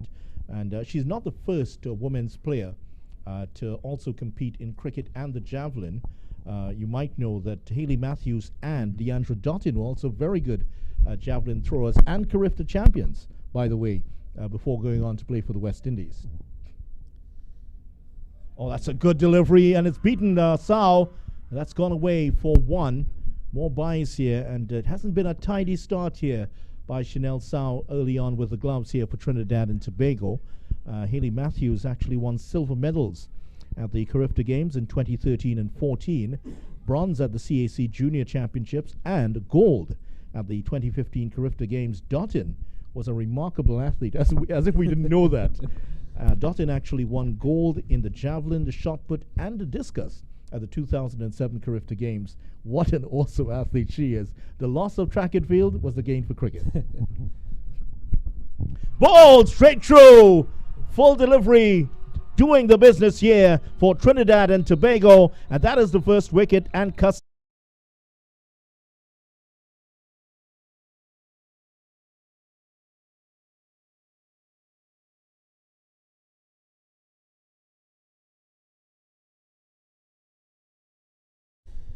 What a start here for Trinidad and Tobago women.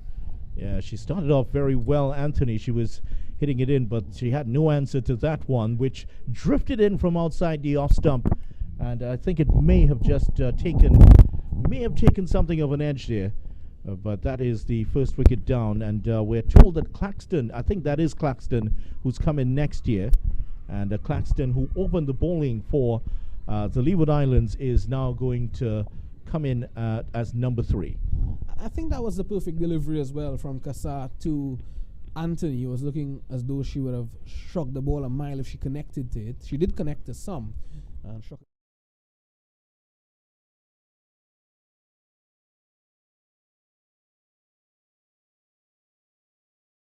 You have to see from Kassa. And a little bit of a send-off. The finger was pointing towards the pavilion.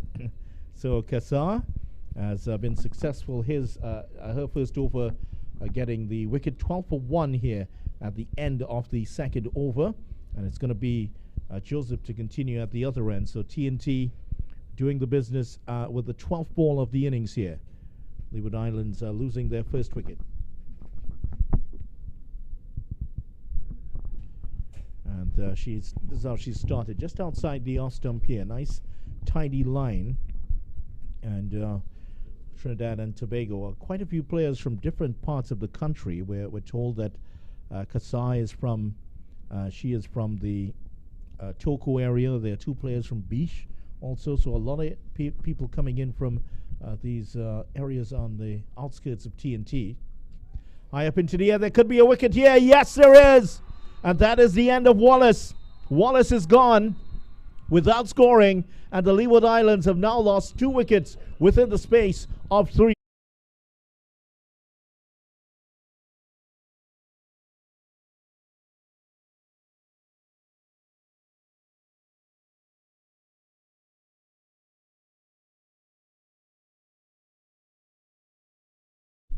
Yeah, that's 2 down for Trinidad and Tobago.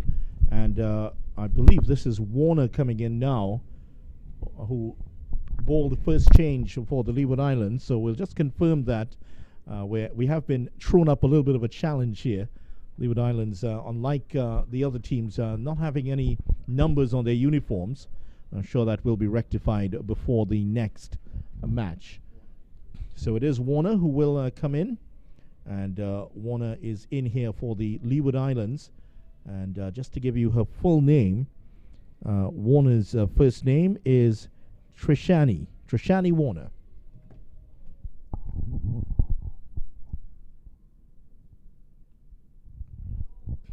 Good delivery once again outside the off stump here from Joseph. So both of the opening bowlers for TNT have taken wickets here.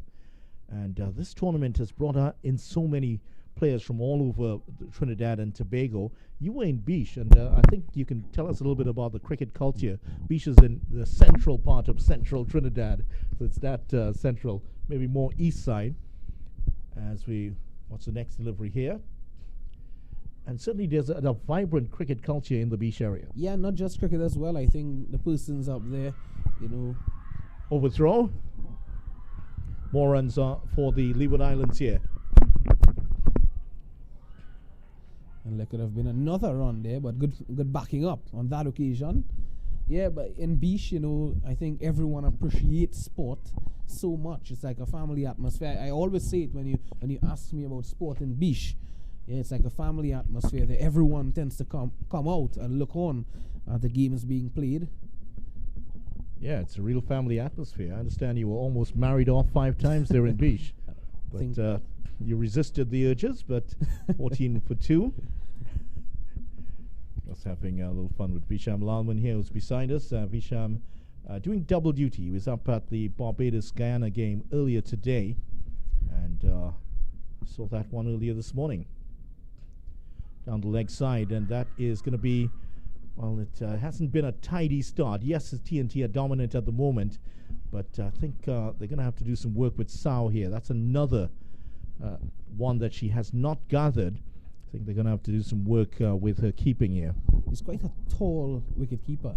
Sao, normally associate wicket keeper with being shorter, but then you look at Shaki Labarel John.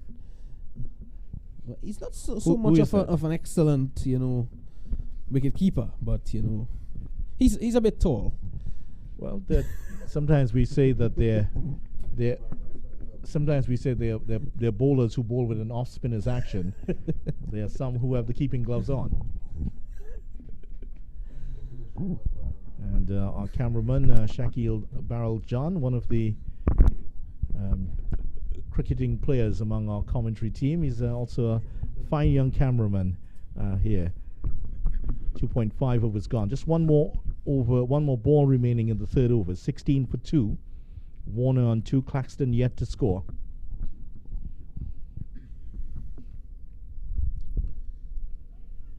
Well, she's trying to spear that in, and I tell you why. It's a very good idea, because Claxton very much is an LBW candidate. She's actually batting. As she's standing there batting, you can see her legs down behind her. She's not too aware of where she's standing on the crease. So that's why Joseph was trying to spear that in at the off stump. But that is the end of the over after 3, 17 for 2. Well, that's one thing to look at. She's going across the stump. And also to factor in there, for her being a candidate for leg before, she's playing right across that front pad. Yeah, she certainly is. So very much, I'm sure that Janaba Joseph and Kanika Kassar have noticed that, and they will try to bowl to her as full as possible here. Kassar is coming round the wicket. Number 33 on her back. And it's always an interesting time. We saw that Hayley Matthews and Deandra Dottin would have given up their track and field careers to go on to cricket. I don't think she's reached that point yet, Kanika Kassar. And here she is representing Trinidad and Tobago in this under-19 competition. There's a lot at stake here, Visham. I'm sure you know that there is going to be that tour to Lauderhill, Florida later on this year in August. And these ladies would love to be there. Yeah, and also there's the World Cup coming up in next year in South Africa. In January, to be exact. Yeah. Yeah, she's just trying to spear it in at the stumps here. Just obvious what they're trying to do. And then, of course, all of these young ladies will be looking to get their names up for places in their respective national teams. There's also the West Indies team. Last week, the names of the players who would have, several players were named, 15 in all, I believe, for contracts with the West Indies team. Another good delivery for 2022-2023. Yeah, and you mentioned that some of these ladies will want to go on, but there are also some of them who are playing on the senior team already, and they are participating in this tournament. Immediately coming to mind is Ashmini Munisa from Guyana, who I spoke to earlier, and she was the winning captain for Guyana against Barbados. She showed her experience with the ball, the bat, and in the field as well.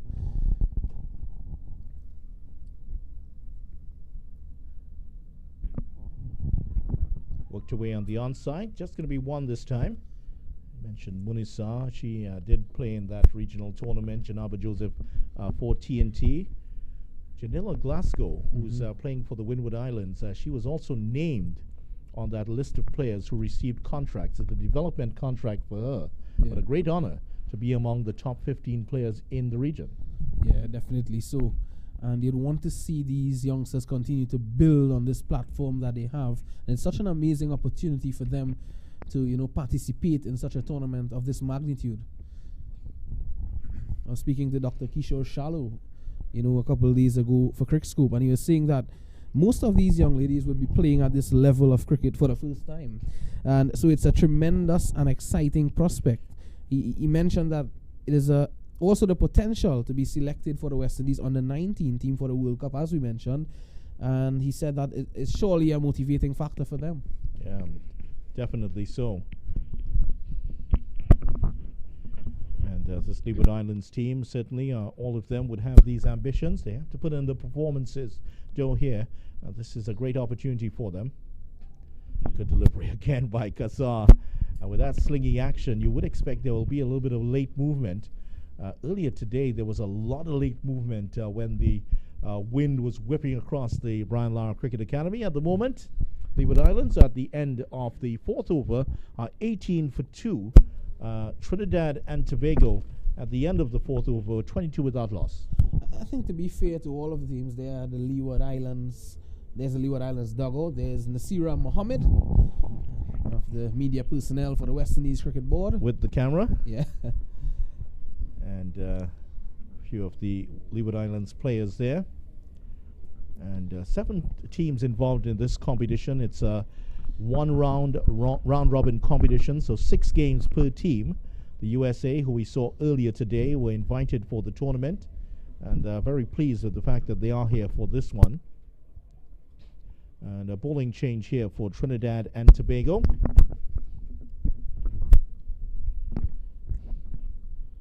Oh, that could be close. That could be close. That's out. Full delivery here from the left armour. Kiara Rubin has taken the wicket.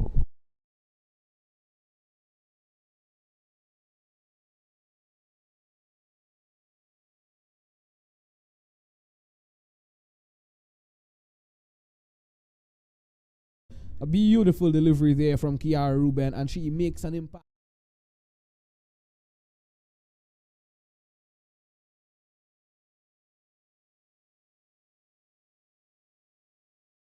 So the third wicket down now for the Leeward Islands, and they're in a spot of bother.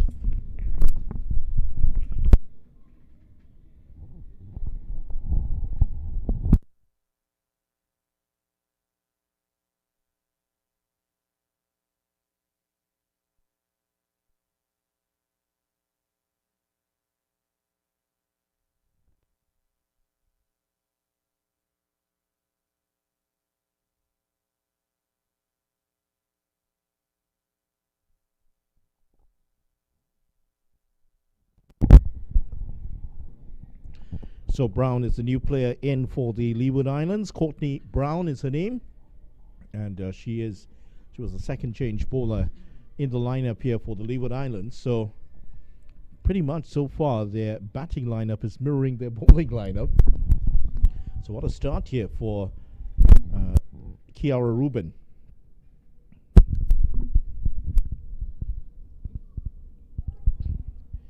Yeah, giving it a lot of flight. Generous might be a bit too weak a term to describe how much flight there is. But this could be a testing period here for the batters, no doubt.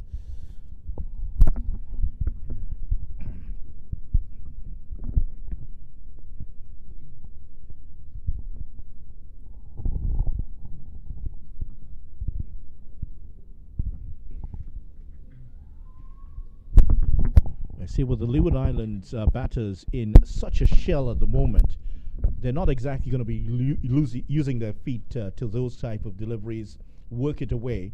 Not sure there's a lot of experience in this squad here, and so no sign that they're going to be using their feet to the bowling of Rubin. So perhaps if it had been against one of the other teams, that type of delivery, you'd really use your feet and work that away. Yeah, it's well flighted. Normally the coaches will say the best time to use your feet is when the ball is flighted.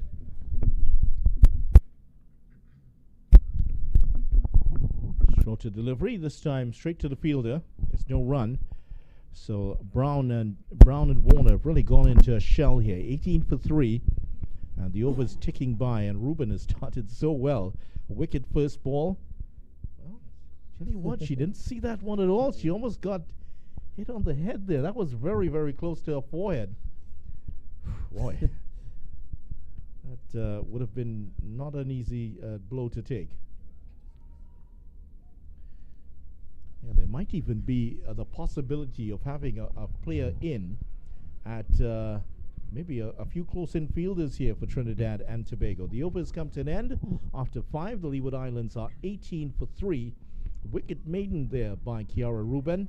And after 5 overs, Trinidad and Tobago were well and truly away to a great start. Another change coming up here for TNT.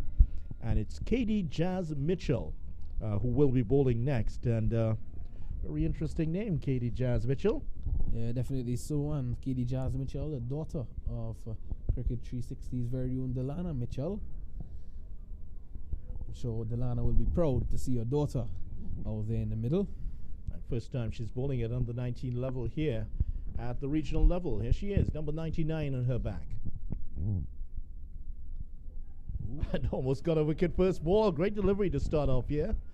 And her mom is in the crowd. Sitting away to all right, and certainly here, I think her sister, younger sister, was also here. So it's a real family occasion, as we've talked about. The culture of women's cricket so different from the men's game.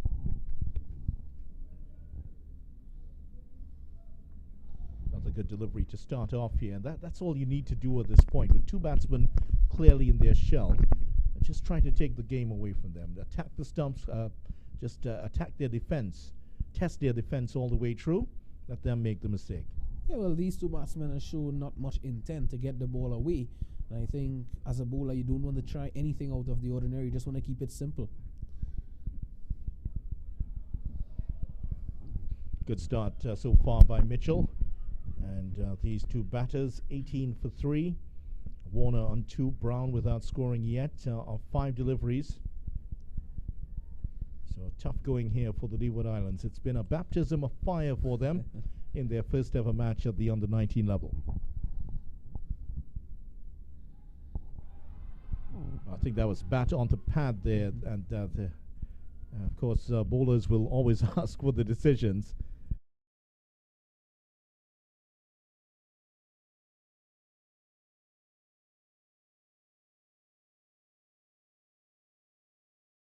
The off stump. Yeah, she's clearly batting on a guard which is outside of the off stump, so she's not particular. That's driven away. That's a nice shot, and that will go close to the boundary here. 2 fielders after it, and that's well pulled back. 3 players involved in that move, and Trinidad and Tobago And also the backing up at the other end is pretty good. And while Casa would normally be involved with the javelin, she was involved in a relay on that occasion there, Vidya. Very clever. Like what you did there.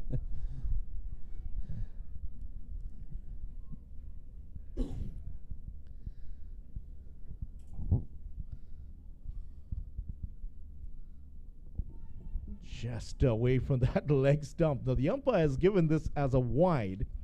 That was not far away from the leg stump, but I think it was wide enough. But because the batter is, if you look at where, she's not starting off.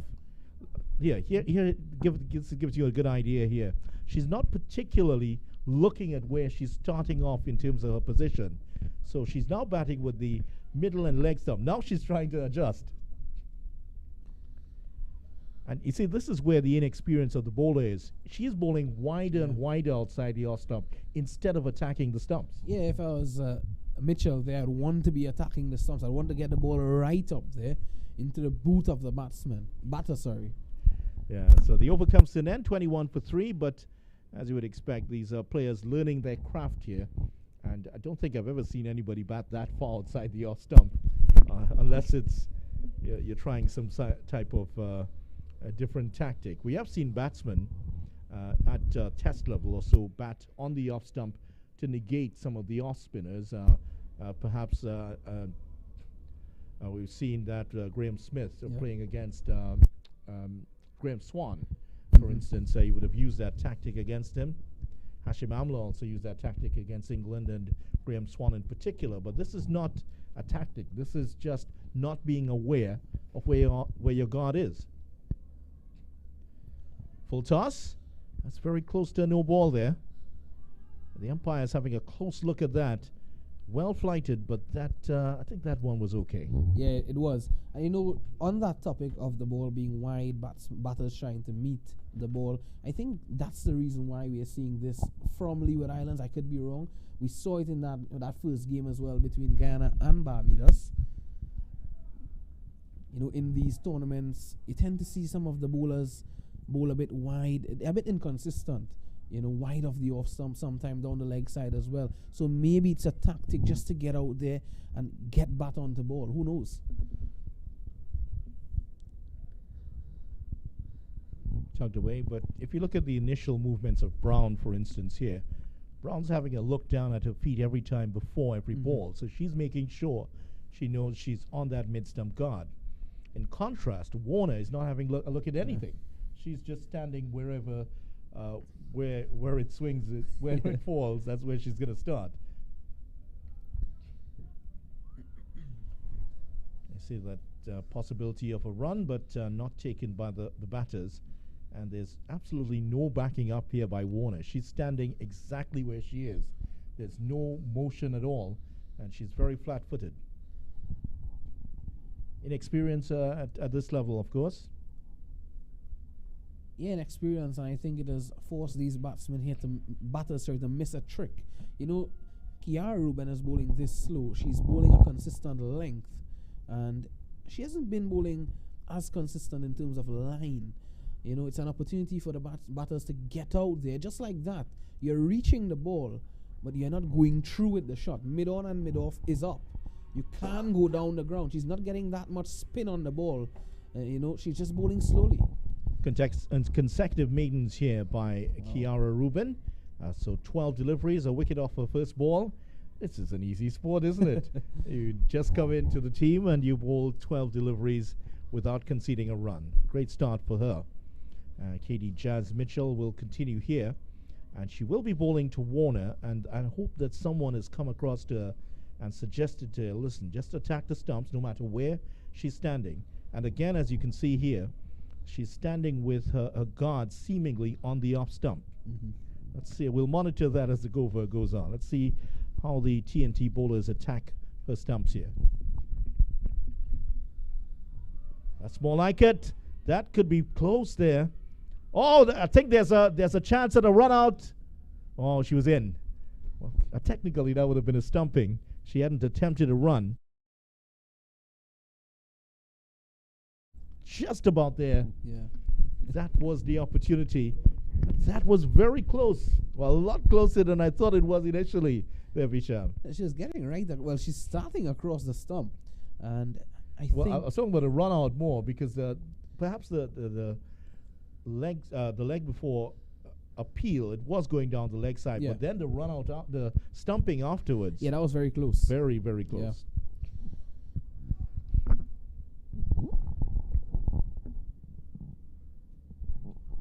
Struck on the pad again. This time it's given. And there is the first wicket for KD Jazz Mitchell.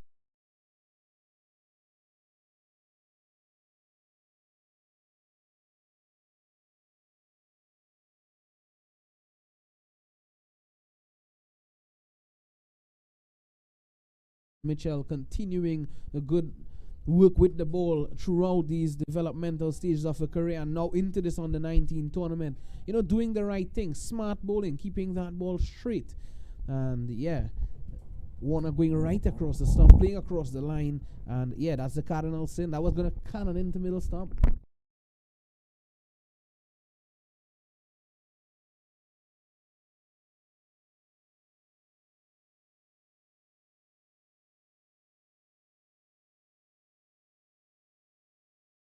Warner out, lucky to survive the previous ball, not only the LBW chance but also the attempt at the stumping.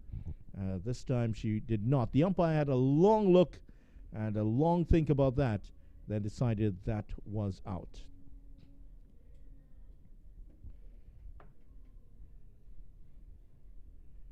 I believe this would be Hodge coming in now. The hairstyle looks like Hodge, Kazanik Hodge, Jakazanik Hodge, just to give you the correct name.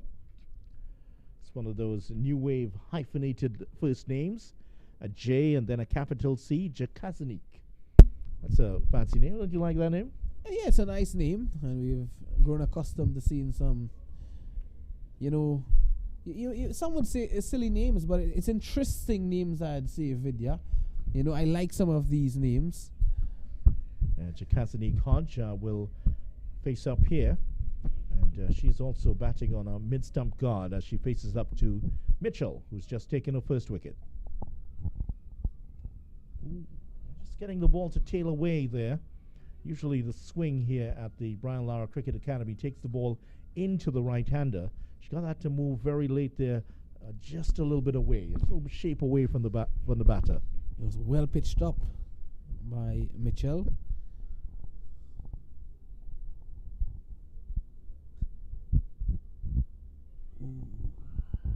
Another good delivery. Screams of delight go up from the crowd just around. I'm sure that's her mom in support of her daughter there. But why not? That's all what it is about here, the sense of competition. Parents put in.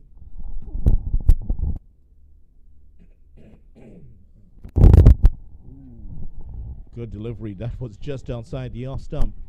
And the parents put in so much in terms of the investment into their children's time. You know, when you get older and you think back to all what your parents have done to get you into sports and invest their time and money, it serves to bond very well between the kids and their parents. On a bottom hand into that shot, doesn't yield a run. So 21 for 4. That's another good over here for Mitchell. And tell you what, the Leeward Islands have not scored a run for the last 2 overs. Wow, and the game seems to be running away from the Leeward Islands team as well. I would suggest it's galloping away at the moment. Yeah, and you're mentioning, you know, the investment the parents have made, and you know, some persons tend to think that you just turn up and play cricket on the day, and it's not that. We can assure you it's not that. You have a lot to do, you know, for these women to be at this level of cricket, and what you are seeing from them here, you know, it has taken some effort from these parents, not just them, the players as well, the coaches, everyone around these players, you know, you must give credit to them. Samaru has come on to bowl her first delivery in the tournament, and what a start for her. 63 before she was run out earlier today, bowling with the cap on.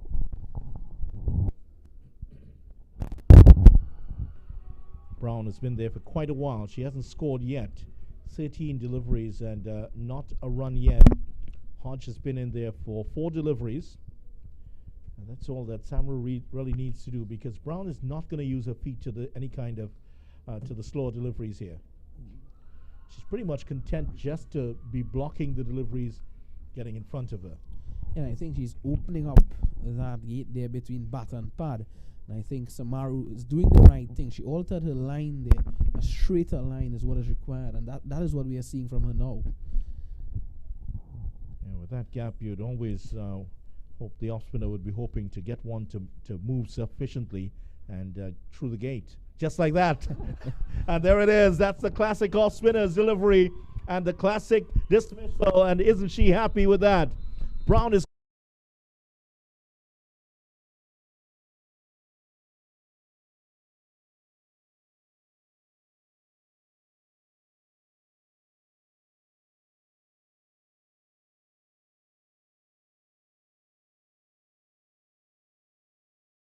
So he got 2 of the batsmen out just like that in the same over.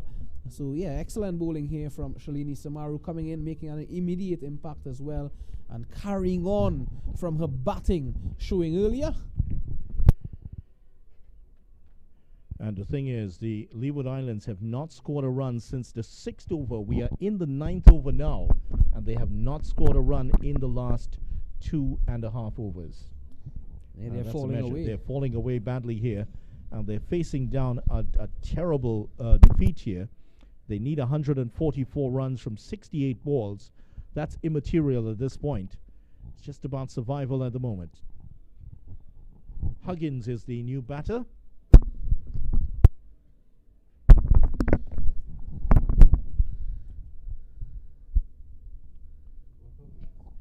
Benicia Huggins is the new batter in for the Leeward Islands. And if that first shot is any indication, just a swipe from outside the off stump, and that delivery that Samaru produced there to get the first wicket, that's exactly what she needs to do. And almost had it there. Not a swing across the line. And right now, Trinidad and Tobago have all of their fielders inside of the circle, and that's exactly where they need to be.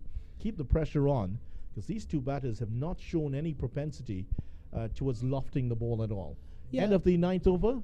Sorry, Vishan, 21 for 5. Yeah, another maiden. Yeah, and I think with that happening as well, the captain of the Trinidad and Tobago team would be interested in bringing in a couple of close infielders, maybe a short leg fielder or a silly point fielder, as the case may be. I'm surprised I'm not seeing a slip as well. Just to be a bit attacking, finish off this game quickly. Yeah, that's right. I mean, you're looking at this angle off the field, and there's no one in close-in save for that mid-off fielder. So it is going to be, let's see, this is Ramnath, Samara Ramnath, who's going to be in here now. And Ramnath, of course, the sister of Rajiv Ramnath, the youth player who you know very well. Yeah, he's certainly in hot form. He's been having a good year thus far. Oh, that was close to the off stump again. They've gone for 1, and that could be a run out here. That looks very close. That is out. So, well, there's a run out, and I think Huggins is gone, but there's also an injury to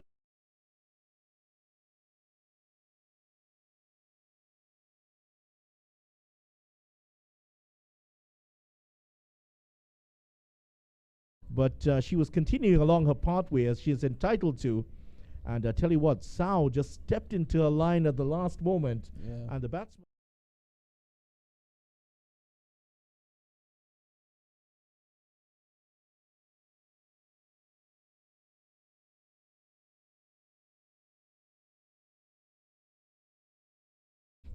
But the 6th wicket is gone.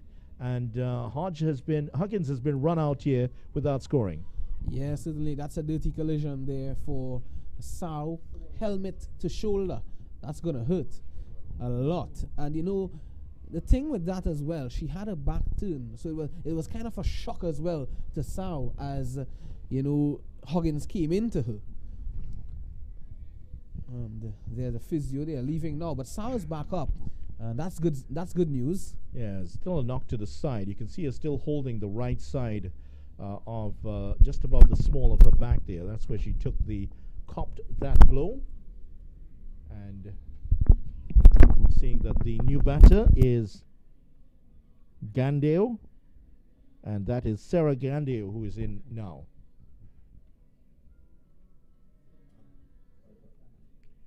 So Sarah Gandeo, who was the keeper for the Leeward Islands, and she is now there at the striker's end. So that is the break for drinks after 9.2 overs. The Leeward Islands are 21 for 6, and Trinidad and Tobago large and in charge at the moment. We'll take a break. We'll be back with more for the final push towards the end here, TNT versus the Leeward Islands.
So Ramnath will continue a run out of the last ball she bowled.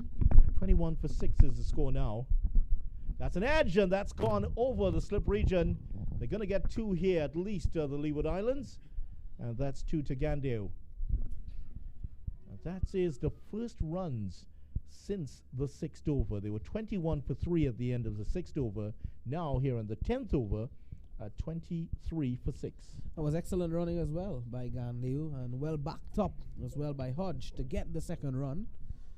And what we're seeing a bit different here from Ramnath, she's been a bit quicker than the other 2 spinners, Samaru and Ruben. Yeah, certainly you can see that. It's getting a little bit of turn also. And Ruben bowled earlier. We've had 6 bowlers used here by Trinidad and Tobago.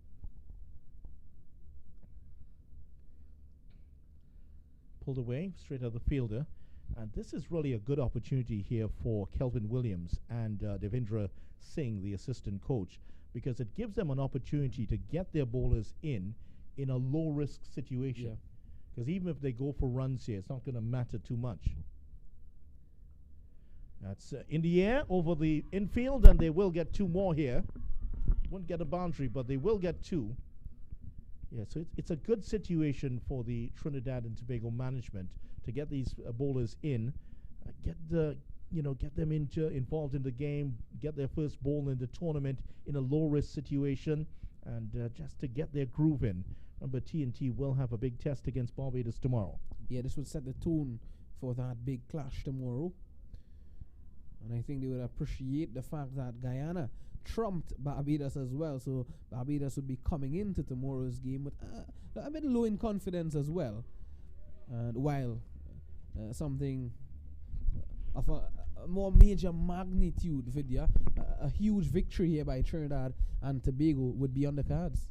Well, that card was a pretty one there for Trinidad and Tobago. 53 for Sao, 63 for Samaru. Daniba Joseph, 21.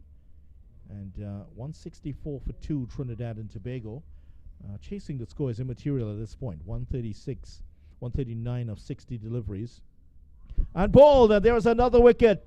And it's another wicket here for Shalini Samaru. And she is off to the races in celebrating this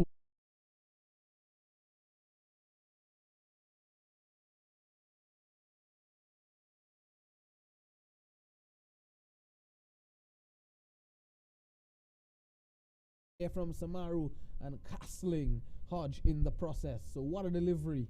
And yeah, Samaru picking up her second. She's yet to concede a run, believe it or not. And what a game.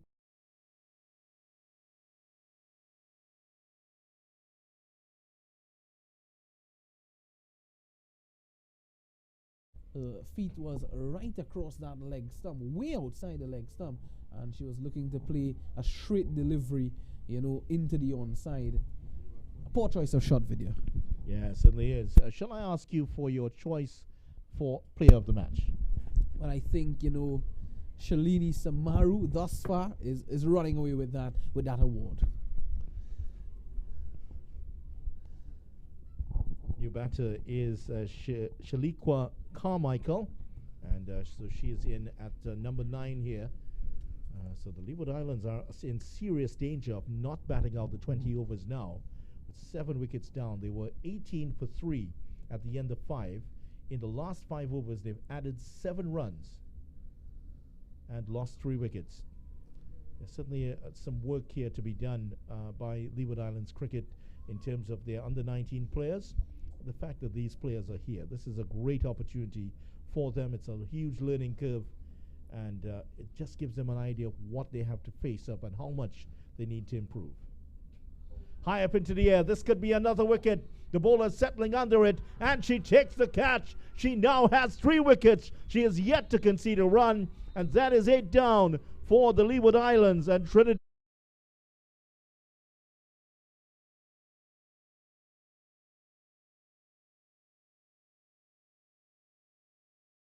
Bowling, if you've ever asked for one. Yeah, but certainly 26 for 8, the Leeward Islands team. Wow, they would not have expected to be in this position at this stage. Well, Carmichael has to go here, a rather naughty shot playing across the line, and you can see what it means to her. You can see that she's in she's in tears right now as she's walking off. And if you think that this game means nothing to them, it certainly does mean a lot to this Leeward Islands team. And they would not have expected perhaps such a heavy defeat here today, but they've come up against a very good Trinidad and Tobago team, a well-oiled machine, and the Leeward Islands are now, well, and that's been the problem here. They don't have a player padded up here at the moment to go out, and they're going to have to get to this very quickly. The wickets have fallen so quickly. Now with 8 wickets down, I tell you what, the second wicket fell with the score in 17. So for the addition of 8 runs, they've now lost 7 wickets. Yeah, and coming into this game, you'd want to come into a tournament with a lot of confidence. But certainly if you're a team now, getting this opportunity to play in a tournament of this stature, and then you look at the fixtures video and you see your first game would be against a dominant TNT lineup, then it dampens the confidence a bit. While you may be in high spirits to get this tournament started, and get into this tournament, it would dampen the confidence a bit. And I think they've run into a really dominant rock of Trinidad and Tobago. Now, they are facing Guyana tomorrow, who won earlier today, so it's not going to get any easier for this Leeward Islands team. But that is what you're going to face at international cricket here. You are going to face teams like this, and it does help you. As we were talking about earlier with Anil, you do learn a lot more from defeat than you do from victory. There certainly will be some lessons. There'll be some difficult lessons for this team to learn here from the Leeward Islands. Yeah, I think while it's going to be a defeat, it will be a learning experience, and you have to appreciate that. I think the coaches will take a lot out of this game, and they'll have a long night ahead for these young ladies. They want to be, telling them what they can change heading into tomorrow. You don't want to change much, though, but yeah, just have that word with them and lift their confidence a bit despite the loss. Harry Lal is going to be batting next, and Harry Lal has secured her mid-stump guard. Certainly not one of the tallest players in this team. Ooh, there was absolutely no footwork there. And I tell you what, I think Samaru has realized, listen, I'm just going to attack the stumps here. This could be her 4th wicket. I tell you what, she's only bowled 1 over and 5 balls, and already 3 wickets without conceding a run. Dream figures here for Shalini Samaru. That's exactly what she was trying there. And intelligent cricketer she is. Shalini Samaru, one of the cricketers of the year back in 2019 in secondary schools cricket. She lost out to her vice captain, Chanel Sao, in the race for that. End of the over at the end of 11. Leeward Islands at 26 for 8. Yeah, it's really a shock here for the Leeward Islands team at the moment. And I think, Gandeo, while we've seen a lot of batters coming out there and not showing intent, we've seen that from Gandeo in a short stay at the creases thus far. We could see it again. Yes, struck that one away well, straight to the fielder. Trinidad and Tobago have all their fielders inside of the 30-meter circle. And there's been little indication that these Leeward Islands batters are going to be using their feet to any of these deliveries. High up into the air, could that carry? No, it doesn't. Just a little short of Amelia Khan in that mid-off position. Yeah, Ramnath not being able to get her first wicket, but she's bowled well. Edged and over the first slip. That's going to run away. Saw this in the last over also. Similar sort of shot. Ramnath starting outside the off stump here. Really needs to be attacking that off stump. And what I was saying earlier as well, Ramnath bowling a bit quicker than the other spinners. Samaru, we saw the slower balls work for her. We saw Ruben as well, that mode of attack working for her. But Ramnath is bowling quicker. Maybe the slip fielder could be a bit further back, and there we can see her taking a couple steps back. That's Janaba Joseph.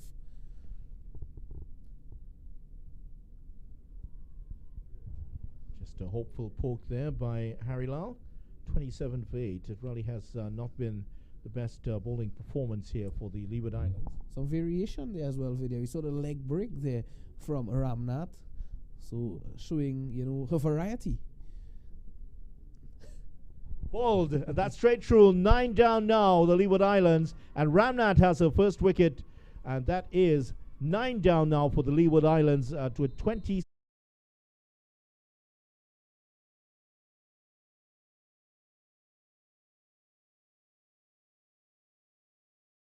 I'm sure. And while everyone's family will be proud, Ramnath's family.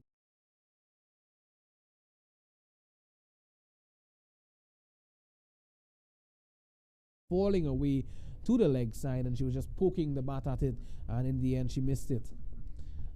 Yeah, so Ramnath takes the wicket, and she has added her name to the wicket column here. 1 for 5 her figures. 2 balls still to go. Samaru has 3 wickets without conceding a run in those 2 overs that she's bowled. So a crushing victory here for Trinidad and Tobago here in this opening match. Trinidad and Tobago will play Barbados tomorrow. They have matches coming up. Jamaica on the 9th, Guyana on the 11th, Windward Islands on the 12th, and the USA, which will be a tough match for them, on the 13th. And last wicket now here for the Leeward Islands, and this is Humphreys coming out to do battle here for a team. Yeah, we've seen dominant victories. Well, this victory isn't completed by Trinidad and Tobago just yet, but certainly it will be. And yeah, we've seen dominant victories from the United States already in this tournament. Guyana against Barbados, and of course the United States against Jamaica. But now Trinidad, they are coming up and looking to get this mammoth victory against Leeward Islands now. Well, Humphreys didn't take a guard. I'm sure you noticed. Yeah. Here she is, Ramnath into her. And, well, that could have been a stumping. I think Sao was not aware of the possibility, but there was a stumping chance on there. And Ramnath's second over has come to an end. 1 for 6 her figures, Trinidad and Tobago, and they have certainly just on the verge of wrapping up this game. 27 for 9. And tell you what, 18 runs after 5 overs, 25 after 10 overs, 27 for 9 now. 3 wickets going down in the last 12 deliveries. Yeah, and who better now to close off the game than Shalini Samaru? Here she is now looking to, put the final nail in the coffin for Trinidad and Tobago. Gandhi, I think, should really bat higher. She's come in at number 8 here, but I think she should come in a little bit higher. High up into the air, and that's caught, and that it is. Victory for Trinidad and Tobago. They've bowled out the Leeward Islands here for 27. Gandeo has gone caught for 5, and Samaru here takes 4 wickets. That one was over her head, and that was taken by the fielder coming in just behind her. I think that was Maria Lapucard. So that is the end of the innings here and the end of the match. Trinidad and Tobago, a crushing victory over the Leeward Islands. Yeah, what a proud moment, a memorable one for these young ladies as they are greeted by applause and noise of whistles from the fans here that have turned up. It's really a special moment for these youngsters as they make their way off the field. What a huge victory this is. They win. They trump the Leeward Islands team by 138 runs. And Samaru's figures, 2.1 overs, 2 maidens, no runs, wow, 4 wickets. So she has, in 13 deliveries, she's taken 4 wickets, and she has not conceded a run, and she also scored 63 earlier today. So certainly I think we know who is going to be the player of the match here. And that may very well go down as one of her best days in cricket on the field of play. Who knows? Yeah, what a performance from Shalini Samar, really leading the way, leading from the front for the Trinidad and Tobago team. Congratulations to them. And I'd like to say congratulations as well to the Leeward Islands team coming into this tournament for the first time, making that effort, you know, and it's a learning experience. Congratulations and all the best as they move forward into the tournament. So 137-run victory for Trinidad and Tobago, a lopsided victory in a one-sided match here for TNT. So today we've seen Jamaica defeated by the USA by 7 wickets. Well, you would have seen Guyana go defeat Barbados by 9 wickets. And now we've seen a big victory for Trinidad and Tobago, 137. Well, tomorrow you'll be up at Diego Martin once again. Yeah. I believe Windward Islands versus the USA. You're looking forward to that one? Yeah, certainly. So from what we've seen from the USA today, can't wait for that game tomorrow. And tomorrow here at the Brian Lara Cricket Academy, starting at 10 o'clock, the Leeward Islands will be back in action. They'll take on Guyana. Trinidad and Tobago will play Barbados in the second game at 2:30 p.m. We certainly hope that you will be here with us for that. On behalf of Visham Lalman, Anil Lakan, Vinod Mamchan, and the rest of the crew here at the Brian Lara Cricket Academy, I'm Vidya Ramphal saying goodbye for now.